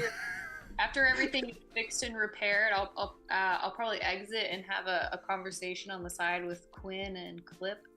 Okay, yeah. So Jocosa then sort of closes his book after getting the information and begins to walk away. Do you want to sneak over and have your conversation before or after that happens? I'll probably right before. I'll let them know what I've discovered. Like, hey, you guys. I think this guy's actually getting paid for his work. He seems really happy. And I'm just making a mental note because everyone we've met so far has been worse for wear or severely limited with whatever financial recompense that they're owed. Mm-hmm. Yeah. Mm-hmm. I think we should follow Jocosa back to Yeah. where he's from. Probably he has all the money, so to speak. I would like. How about? I think if we can get Jocosa into a dark alley, we might be able to get some questions answered. All right, so Jocosa is just beginning to exit out the hot springs from a ramp. He walks out and starts wiggling off his tail feathers. You have an opportunity while he is distracted and his back is turned. Oh, can I sneak up onto him and just block him real fast and knock him out so we can drag him somewhere? Oh, I mean, you're in a pretty busy part of the clearing, Okay. right? This is like the main social hub. Oh. But I mean, said he you had a could, book, right? but everyone would see it. Did you say he had a book with him? Yes, he has a book that he was keeping the accounts in. I do have sleight of hand. So I'm gonna attempt to sneak behind him and hopefully like trail him while perhaps Dara might see us leave and catch up with the group. Okay. The potty. I think I'm gonna waddle over, shaking my feathers off. Did you want me to roll for my sneakiness? Yeah, so you're trying to follow him out of the pool, or you're trying to get out of the pool and sneak to where he's going to be?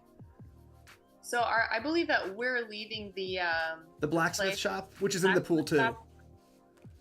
Oh, so this is all in the pool? Yeah, it's like there's one big Oh. spring, and then surrounding the spring are like the little shops that people just sort of wade up to. I totally understand now. Okay, yeah. So I'll just try to sneak and wade behind. Mm-hmm. And then that way it's easier to clock, like, probably myself with this individual I'm following for my friends to come up in the behind area. Okay. So you sort of take the lead and sort of shoot everybody the glance and say, come on, let's go. Let's All find right, our so go dog. ahead and roll with finesse as you try to sneak up behind Jacosa.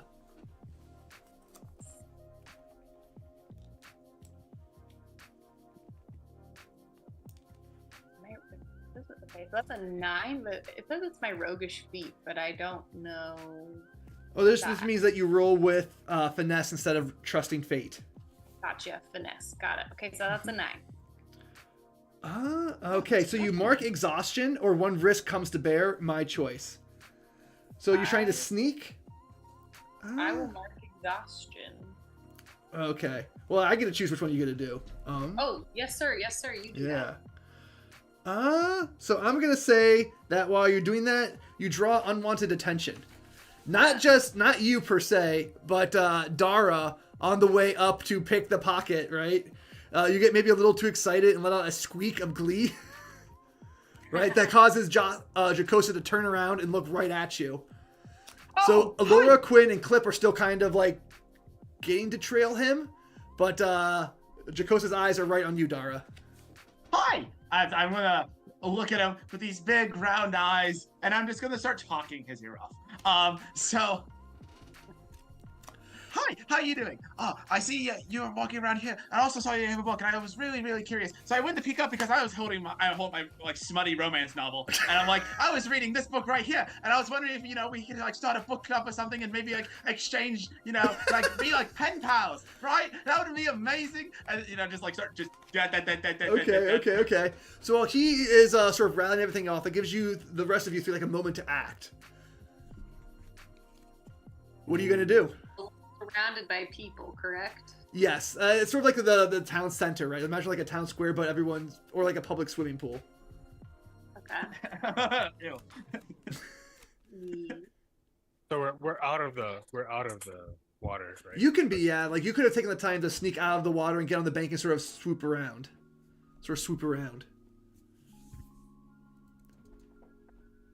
Perhaps Quinn the Ranger at this, because I'm not within melee range, so I might look over at Quinn to see if he wanted to do anything. If not, I was going to hold back.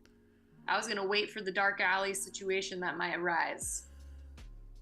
Yeah, I'm gonna sneak up behind Dara, Mhm. and I'm just gonna like just punch down in his head, like stop touching things.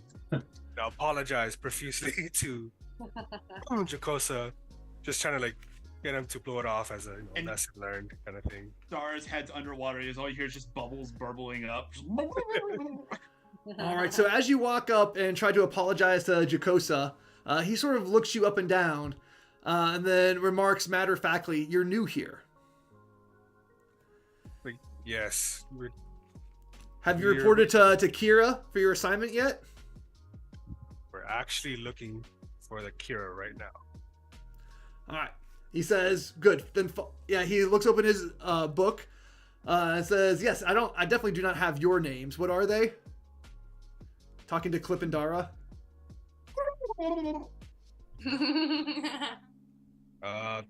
This is Bubbles. So he writes down Bubbles on the paper. He says, Yeah. "Ironic." I know, right? And well, my name is Trip.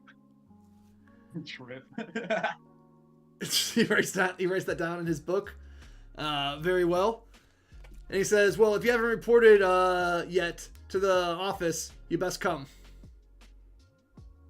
All right, and then I guess we'll follow. Well, I'll follow, and then I'll just Uh, drag by the book. Come on, let's go. All right, so Quinn, you see Dara and Clip walking away with Jacosa. Who's Okay. Dara? I'm Bubbles. Oh, yes, with Bubbles and Trip.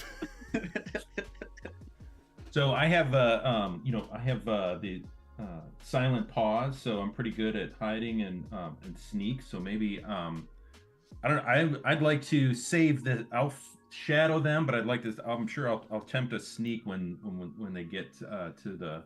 No, that sounds exactly what you're doing. You're trying to stealthily follow them over to the temple, remain hidden, or the ruin, and remain hidden until the ideal spot. So go ahead and roll with finesse. Oh yeah, 11sies. Nice. Nice. All right, yeah. So you get your way. On a hit, you achieve your goal. Okay. All right, so you All can right, so remain yeah, I'm, perfectly hidden and shadowing them until the moment you choose to reveal yourself. Okay. Do you want them to know that they're being followed by you? My companions. Yeah. Okay. Yeah, I will.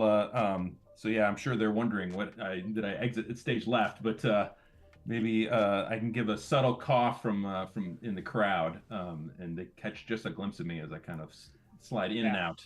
Excellent. Dara turns her head around 180 degrees. All right, so Laura, what are you doing here? Laura is still in that same sneak mode that she was originally. Yeah, because then he noticed Dara instead of her. Mm-hmm. So do you want to buddy up with Quinn, or do you want to go your own route? Yeah, so I'm gonna buddy up with Quinn. I'll probably try to go ahead of the group and try to track them from ahead based off of where we are and where we know the fort is. Okay. So we can guide this individual into perhaps like an alleyway a little more easier. Yeah. Setting up some kind of blockade or some kind of weird basket or barrels to have them like weave a little bit too far to one side. Oh, absolutely perfect. Yeah, that's exactly what will happen then. Okay, so you like wait until you out of the pool a little bit, and you get to a back alley and start dashing, so you're ahead of them. Yeah. You figure out, okay, this is probably going to be the main route, and you push over, you overturn an apple cart. Make a huge mess. Jacosa not wanting to dirty himself or, get his stuff all mussed up, come this way instead to Dara and Clip or Bubbles and Trip. Yeah, so Bubbles and Trip will just see like a hand come out and just like grab this guy as he's walking past and just like grab him into like a small like area that's a little bit more enclosed than the main street, for example. He's in danger. We need to help him. I took the fly into the alley. Okay. Yeah, so you grab Jacosa, you get in between a turtle shell house and a giant acorn house. Right? Yeah. So you're sort of stuck there in this little like rounded alleyway. And what do you do with him? Quinn, are you like watching this from the roof or something? Yeah, maybe. So I have when I persuade an NPC with open threat, I roll with might instead of charm. Mm-hmm. So maybe. Do you want to reveal yourself and like hop down from the top of the acorn? Like right where Laura is? Yep. Okay. And pull my longsword out, point right under the chin of Jacosa and say, you're gonna tell us what we want to know right now. And we'll see how. As Dara comes up behind you and goes, "Stop, you vagabonds!" Wait. Never mind. So 6 + 1, a 7. All right, so you're persuading an NPC with a threat? Yeah, so they aren't sure. They will tell you what you need to do to sway them. So you need to convince him that it's going to be, you're going to get away with it too. Right? Because right now in the back of his head is, oh, you can't hurt me. I'm the accountant here. Okay. And I tell him, well, I know where there's a dungeon full of ants that will make you and that book disappear faster than you can let out a squawk. All right. And at that, he sees himself surrounded and gives a big gulp and breaks into cowardice. Take whatever you want. Just let me live. So yeah, I Sorry. want to see. Maybe I want to grab his book and kind of see what's going in there. Maybe while the others think of some questions to. Okay. Okay. I have 2 skills that may be helpful in this situation, guys. Mm-hmm. I have counterfeit. So if you want things altered in that book, I'm your bubbles. Other than that, I have like ask questions around. They seem more like carousing questions, but like it's basically like I can ask who holds the power in the clearing, who is the local dissident, what are the dissidents afraid of, what are the dissidents hope for, what opportunities exist for enterprising vagabonds. Perfect. So whichever ones y'all want me to use. Go ahead, follow your heart. I'm gonna hold my sword and make sure this guy doesn't go anywhere while Quinn's reading that book. I'll hover over Quinn's shoulder to see what I can counterfeit in that book. Yeah. What's if we as we go through the book, is anything of interest? Okay. So, you're a pretty worldly person, right? So you understand a bit about what's going on here. So you look through the accounts and you understand it's just filled with like military pork. Right? They're paying, $52 for an ice cube tray. Ridiculous stuff like that, but whatever in woodland terms. Okay.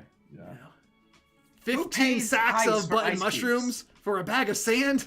What is this? So yeah, all the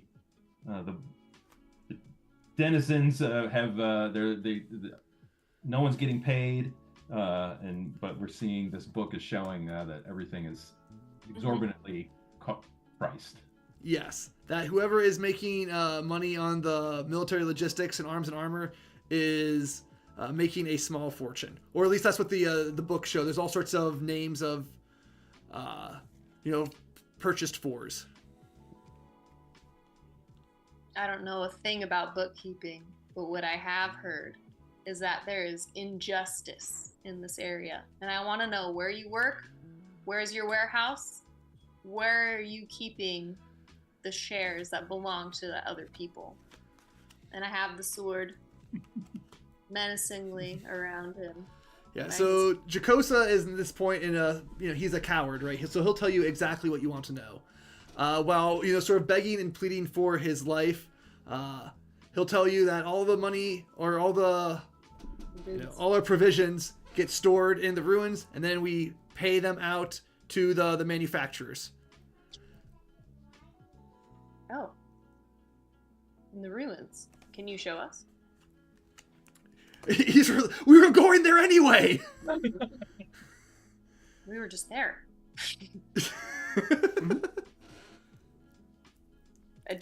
I'm gonna see if I believe him, because we were just in the ruins. Mm-hmm. So the ruins are like the top part is like the administrative offices that serve as the government headquarters. Oh, so he's talking about the top, and we were in the bottom. Yep. Got it. Okay. So okay. He's scared out of his mind, so I'll trust a little bit. I also I'm gonna try. It sounds like you're trying to figure somebody out. So go ahead and roll with charm. What he intends to do, because now that we've intimidated him, he's Mm-hmm. probably gonna lead us there and try to get help. So I will roll. I have it. Okay, 7. That's a 9. All right, yes, you get to ask one. What does this character intend to do? They intend to tell you whatever they think will get their life spared, and then they tend to fly out of the clearing and hide for a day or two, and then come back and tell their boss and track you down. Okay. Okay, you guys, I have an idea. Let me know what you think. You ready? Mm-hmm. I'll wait until your eyes leave the book, and so that we've got all attention. You see her like glancing back to the book, but Maybe you have her attention. maybe Yeah, one eye. almost like a chameleon. She's trying really hard. I propose that we go back and talk with Wright and stow this guy on her ship and tell her he's the reason why she's not getting paid. and we'll tell her that we're gonna go get her payment if she holds this guy captive for some time. You think that will work out or not? I raise the feathered hand and go, if we could add more of her payment on this book, I think it'd work excellently. Got the paper trail. We got the proof. That's true. I think Okay. Quinn is wondering someone is clearly getting paid. So how Okay. So we'll cut scene right there, and we'll open back up at the stable. The sort of shed where Wright keeps their cart ready to start pulling on the trail between clearings.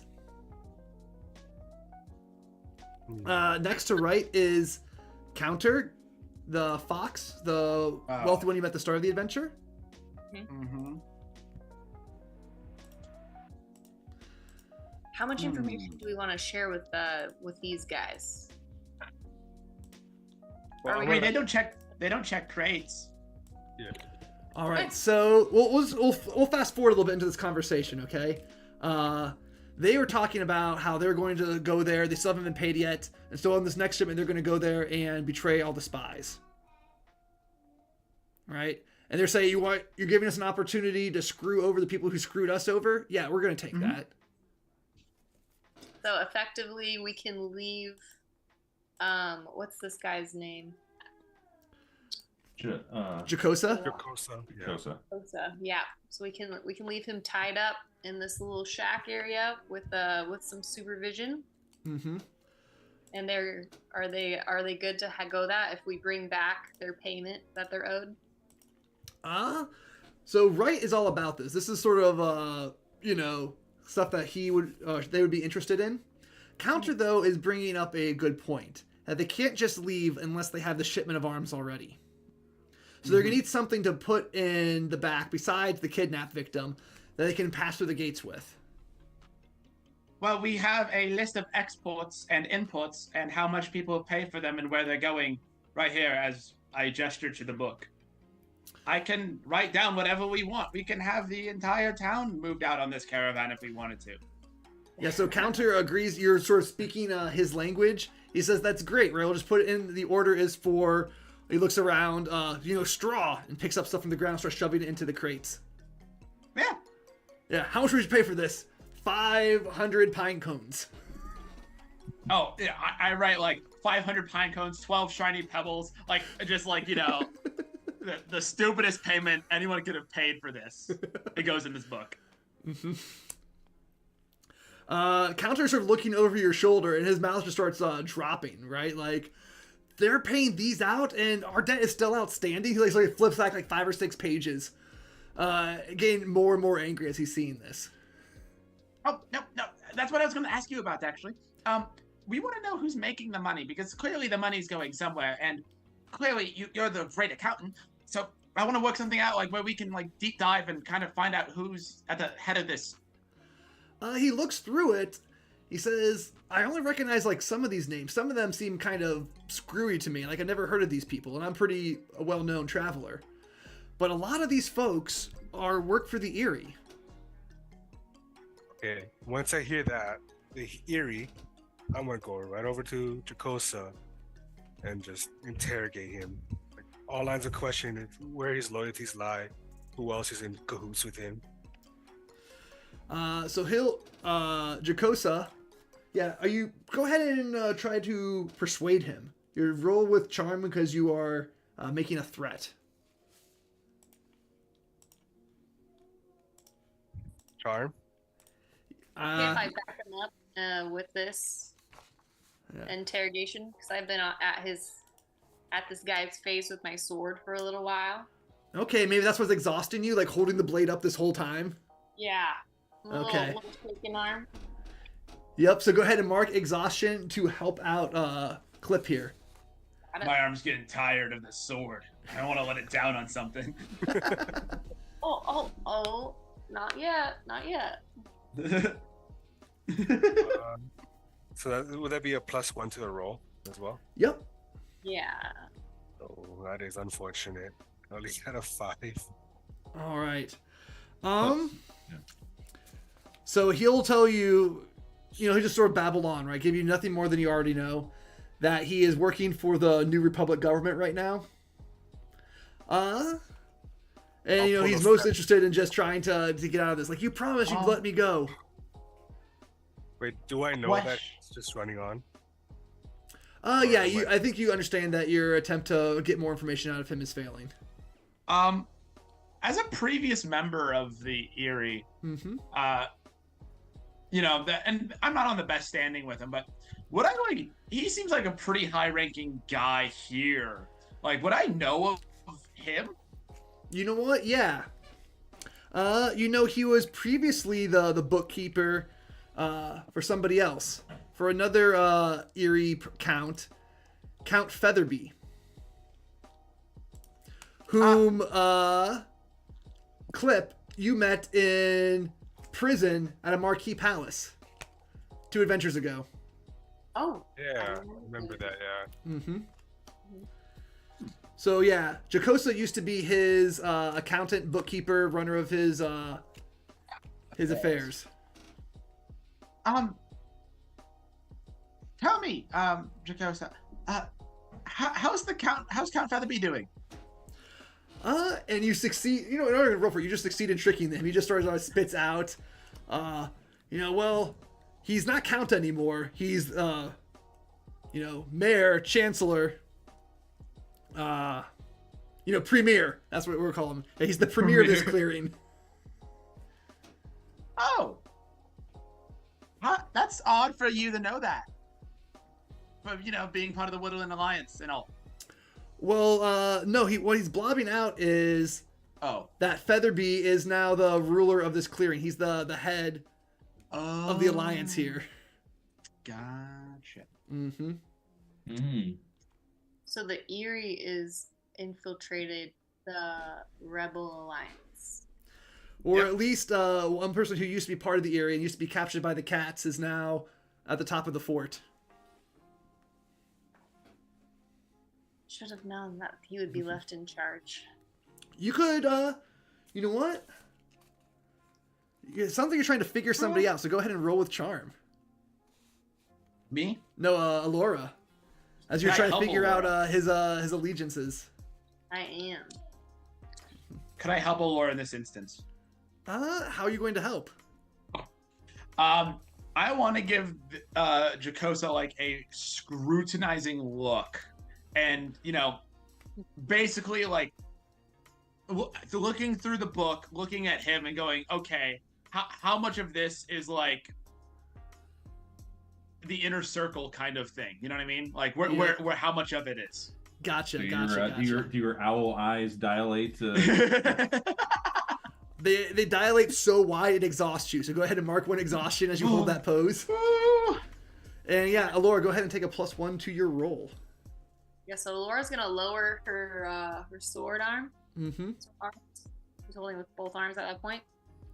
She's just gonna rest her hands on top of it and then put her chin on top of the sword and just look this guy in the eyeballs. And acknowledge Dara. Dara looks at the book and nods. That'll be a 9 for figuring someone out. All right, so you get 1.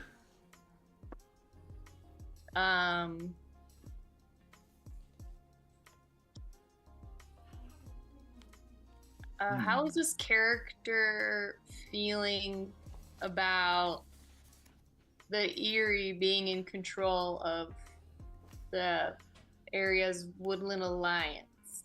Okay, so he thinks that the Erie is not really in control. He thinks Featherby is in control, but Featherby is sort of on his own now. Got it. He was betrayed and left in that prison for too long. And so he's just happy to use all his contacts and be here. If he has to say that all critters are equal, so be it. As long as he's ruling again. And Jacosa is always, he's latched onto him. Yes. Featherby is his main source of everything. I'll just stare at him and then I'll say, I know a bottom feeder when I see him. He'll sort of retort wittily that this bottom feeder eats from the top of the roost, referring to the upper part of the tower ruin. Yeah, we noticed. He doesn't know that you were dwelling in the basement, though. She'll All right. also remind him that we never promised to release him. We simply captured him and took him here. And that was it. Okay, so at all of this, Wright and Counter Gage are still in the background, right? Like these folks. Yeah. Yeah, and they're getting a little uncomfortable with how they don't want someone to be murdered right there in their warehouse. So you can see they're getting increasingly edgy over all of this. Yeah. So my sword is down now. Mm-hmm. So hopefully that will help them feel a little bit more at ease. And I will take a step back. But I'll be, like, this person's tied up, but I will just be watching from a few steps away now.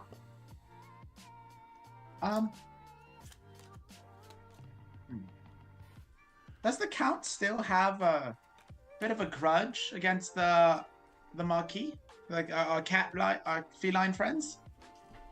No, not at all. So the cats treated him well, which is why he was so willing to betray the Eerie and weaken them. He was that's one less person that the Eerie have on their side. Got it.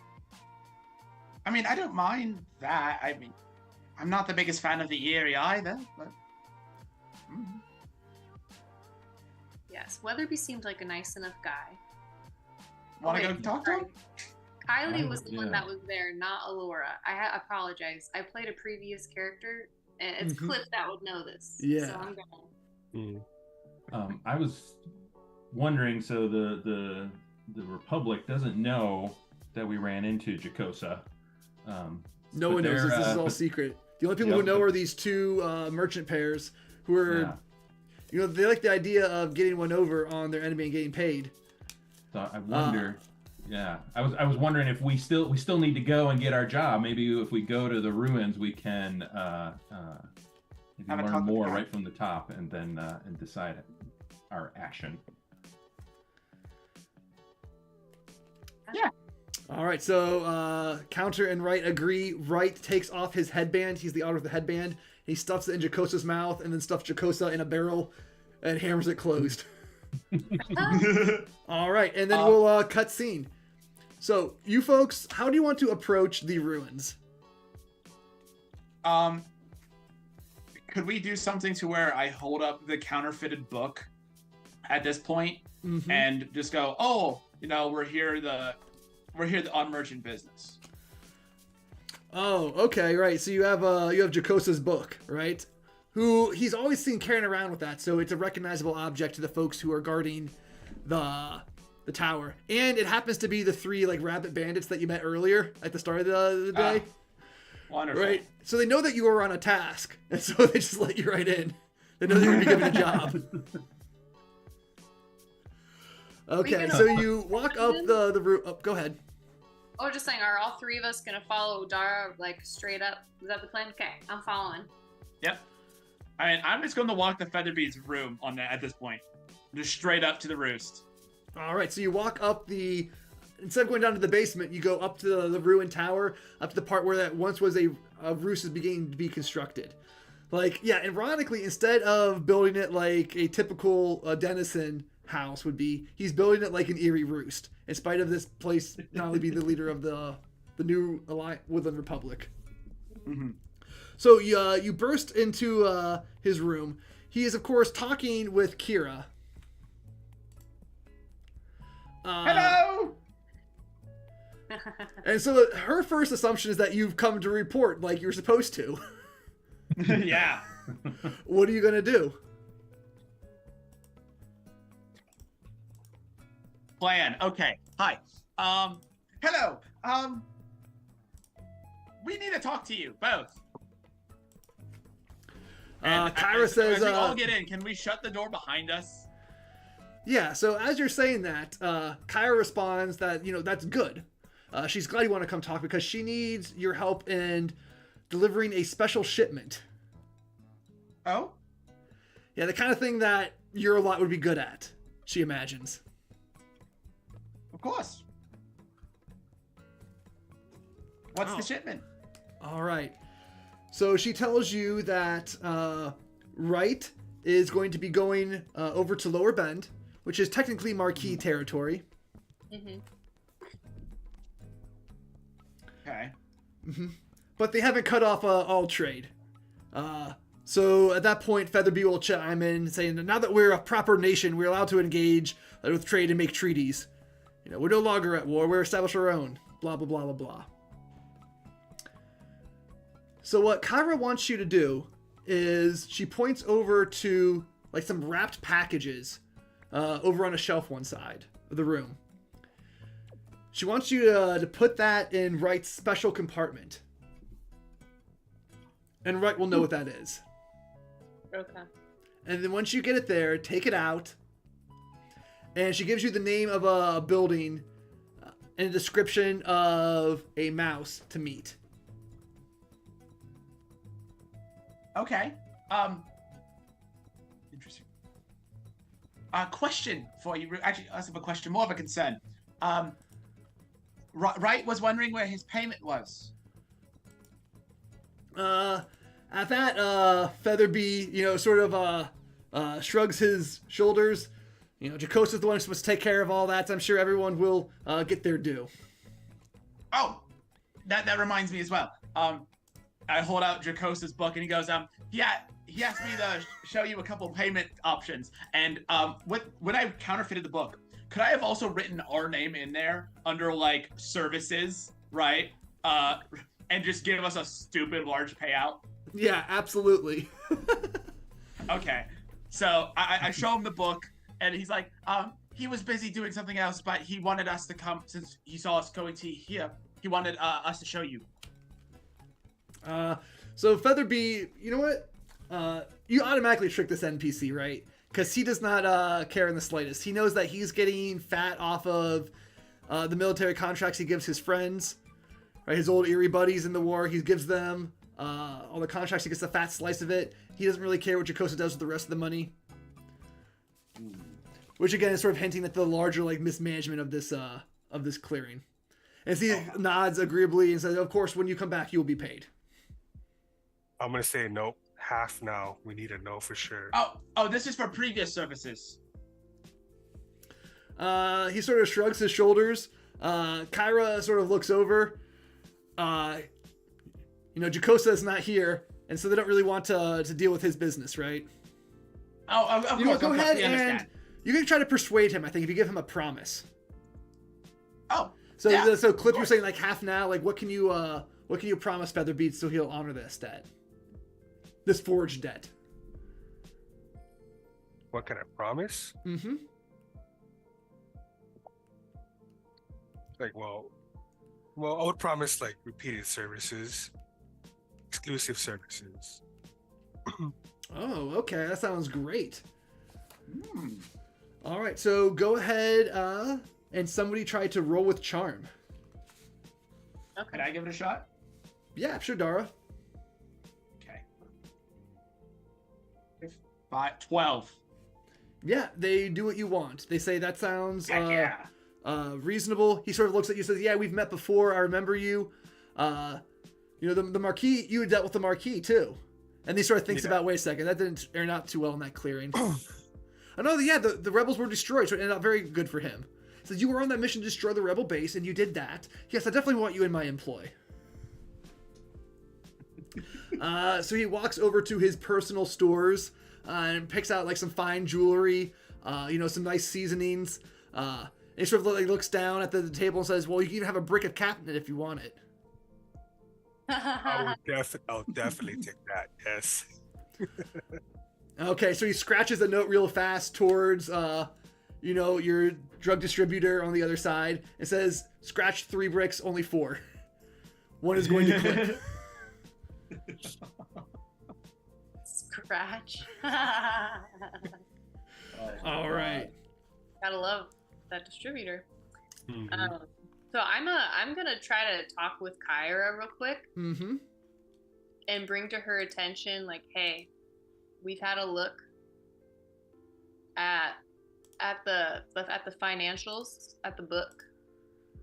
I know it's not under your realm, aka under your wing. Because you are covered. However, we just want you to know that there's dishonesty happening. And people are not getting paid. And there's a lot of distrust with the upcoming leadership because of this unequal situation where they're working a lot and no one's paying out. And if you look at these numbers, which you may not understand, people are supposed to be paid this much, but they're instead being paid nothing. Somebody's keeping this for themselves, and I want them brought to justice. Oh, okay. So Kyra is, of course, on two minds at this because she is always getting paid. Her troops are always getting paid. Everybody knows the first ones to always get paid are the army. Mm-hmm. So this is not something she's personally experiencing, but if you can offer her, but you're speaking her language, right? She is actually a true believer in the cause. So can you give her a promise? Yeah, we want your leadership to succeed. We don't want an uprising, for example. But we will try our best to quell any kind of unrest that's happening and give promises to these people of payment if you can follow up with getting someone better on the financials. Oh, okay. So go ahead. Yeah, go ahead and roll for that. Roll with charm. Roll charm. That's 11. Yeah, they do what you say, right? So she's definitely going to give the books a closer look. She's going to go over it with Jacosa. And she has some deep-seated prejudice too, right? Like, you can never really trust a bird that well to do the right thing in these situations. Always looking out for their own kind. Yes. So she's promised to look over the books with Jacosta. That's the guy that we have in... Yep, trapped in the barrel at the trade house. So I'll just suggest to her, for the time being, look to hire somebody else. And let's just let Jacosta go. And see if she's got good vibes for that. And I'll just let her know, hey, we'll just bring him down on this next shipment and put him to work in a different field, different expertise. We'll give him some training on how to deliver these goods, because he's a trusted ally. All right. Sounds good. All right, is there anything else you folks want to accomplish in this scene with Kyra and Featherby?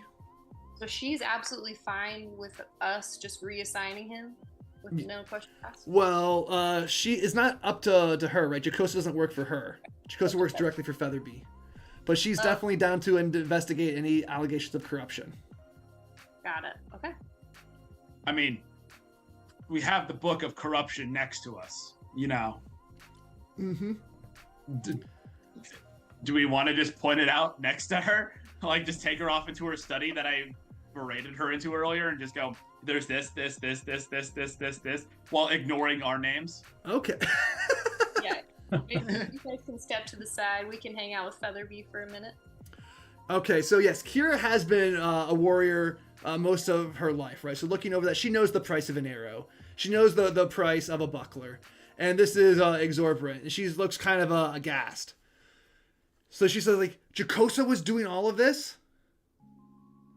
Jacosa and probably Featherby. At that point, she kind of, she looks really, really unhappy with that. And you can start to see the wheels turning in her head. She asks where Jacosa is now. In a safe spot. We know exactly where he is. All right. So the danger level is kind of rising here, right? So what is Clip and Quinn doing during all of this? Yeah, I was wondering if I can sense that the tension is starting to rise, and I wanted to maybe kind of read that tension. Yep. So go ahead and roll with cunning to read a tense situation. 5. That is a miss. That is a miss. I look at everyone and all I see are just blank faces. All right. No. So you folks are going to plunge into danger. Kira walks right over to where Featherbee is standing. She draws back her bow, shoots him in the back of the head. Whoa! He tumbles out the quick. unfinished roost and splats down on the ground at the foot of the ruins. Two of the woodland guards sort of turn and look. And you hear Kira shout out, run over there, and shout out, "He's been shot!" What are you doing? Fuck. I would like to just try to get a beat on what just happened and why she did that. Just trying to read them. Yeah, go ahead and She's read a trying tense to frame situation. us. So I'm gonna read that situation. Yep. Yeah, and we got this one more time. Let's go. 9. So you can ask one. Okay, sure. Oh, you're trying to figure somebody out? Yeah, you're trying to figure out why she's doing all this, right? You're not really reading the tense situation? Yeah. Yeah, so girl charm instead, my mistake. Okay. I need to figure But here's someone the out thing. move. What was her name again? I'm so sorry. Kira. Kira. Would she be considered a denizen of status, authority, or power? She's not a denizen. She's part of the Woodland Alliance. That's right. Okay. Here we go. Oh, that's messed up. With charm, that is equal to 9. All right, so you're going to choose one. What does that character intend to do? That character intends to blame you for the death. Holy shit. Betrayal. Okay. Time to kill everyone in the woods, guys. We got this. All right, and this happens just at sundown, right? You got maybe an hour of daylight before the wagon's going to start heading out, with or without your drug shipment. How high are we? You were probably, I don't know, maybe a good 10 paces off the ground. Okay. Can I trip? You want to run over and trip her out the window that she's standing behind? Because she's yelling I'm out the gonna- window, or like the unfinished part of the roost window, down at the guards that they were just killed. Yeah, if she's right on the edge, I want to try just shove her Alright. out. Shove her out. So move over there and attempt to grapple. Okay. That is a 6. All right, so that is a miss. And instead, she gets to act, right? She has been a soldier her entire life. She's a fighter. She didn't get captain of the guard by being a wimp, right? So she sees you coming and she judo moves you and throws you out the window instead. Thump, thump. You go ahead and suffer 2 harm, or 1 wear and 1 harm on your way down. You can have your armor break part of your fall. Mm-hmm. Yeah. Okay. 1 wear and 1 injury. Is that correct? Yep. Okay, so what are the rest of you doing? Okay. You see Clip just get tripped out the window. With this, guys, I have a plan. Ready? Super easy plan. Kill her, burn this place down. Easy. There's nothing left for this town. The hot springs will keep everyone safe from the fire, but in the meantime, she's the only one here. Clip is down there, all dead. So we need to burn this tower down, and we need all the evidence destroyed. So, Alora, get her! As I point, and I will block her with my staff, helping. Okay, right. So you're trying to hold her sort of in place while everyone else catches the place on fire. Actually, could I help Quinn because he'll get a +2 on the roll? Yeah. So it's you toss Quinn your quarterstaff to act as the block. Oh, yeah. Well, more of like I'm just getting in her way. You know what I mean? Like kind of like, you know, like reaching out my quarterstaff so she can't like back up or like, you know what I mean? Okay. Like, Okay. All right. So Quinn, how are you responding to this? I want to. So I have a disarm. I want to disarm Kira and like put her in a submission so that then we can give us a half a breath to think of that next step. All right, so go ahead and roll for it. Okay. Quick question: Did Featherby or what's his name? Give me the block of catnip. Yeah, and the rest of it was on the table. So you probably you have one in like your pouch, and the other 3 blocks are on the table. Okay, as I'm laying down there, can I just like have a pipe out full of it? I'm like, okay. Yeah, sure, why not, right? You keep the little one hitter just for such occasions. Just like, this hurts. You see a note drift down from the window as Dara throws it out and just says, "We'll get the rest of the blocks for you." Yes, thank you. Okay, so I'm gonna roll with finesse. 7, 8. It says on a hit they have to mark 2 exhaustion or drop their weapon. Wait, and isn't it a 10 because of the +2? It was. Oh, you know what? You're right.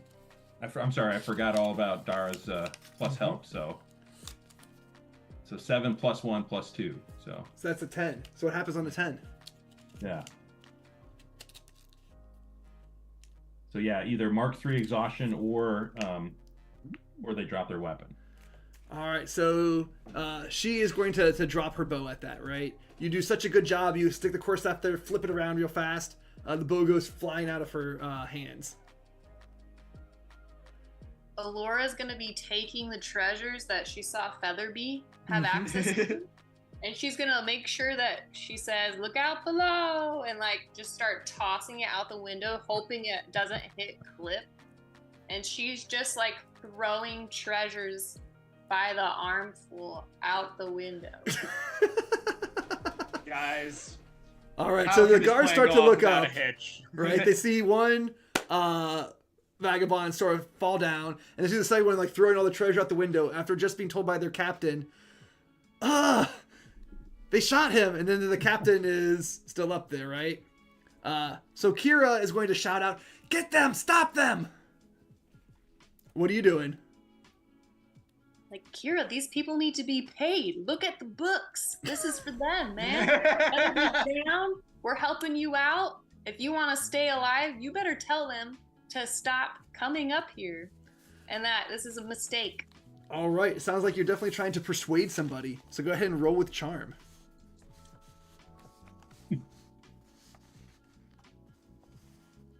A 6.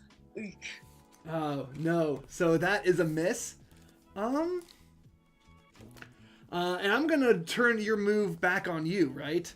Kira is not ready to give up. She's a fighter. So she's going to try to persuade you that your only chance of living is, let's say that there's another assassin up here and that you're going to help us find them. Just take the money and run. Take the money and run. The money's not for me. It's for the good and for justice.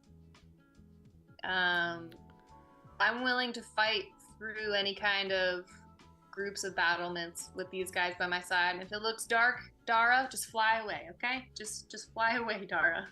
Don't worry about it. All right. So, Quinn and Dara, when you hear Kira offering you pretty much a truce right now, how do you respond? And Alora sort of responding back. Yeah, I want to hear more about this second job. Okay, Alora will pause if she hears Quinn finding interest. She will start throwing treasures out the window. Yeah. Dara wants justice, but Dara doesn't want to die, so she's like, Yeah. So Kira agrees with you, right? That if Featherby was corrupt, she was hogging all the money. That's not right. That's why she killed him, to stop that from happening. But at the same time, this is not okay. She can't have someone fighting her, and there are guards quickly coming up the stairs to figure out what's happening. just take the drugs, run him over to the next town, meet the drug dealer, take the payment, and never come back. And we could get Roshi back to farming pumpkins. Yeah, I think Quinn is interested in doing the job, and maybe secretly thinking about that Wright is interested in ending this spy ring to boot. So. But yeah, I'll look to who's left in the Alora. So are the tensions lowering? Is that what's happening? Like we're. Could I read her? Yeah, absolutely. Go ahead. Yeah. Try to figure somebody out. I'd love to figure her out, and that's what, cunning? With charm. You're trying to figure someone out. Oh, same difference, sir. 6, 1, 7, 9. All right, so you get 1. Okay, to figure someone out, I want. Okay.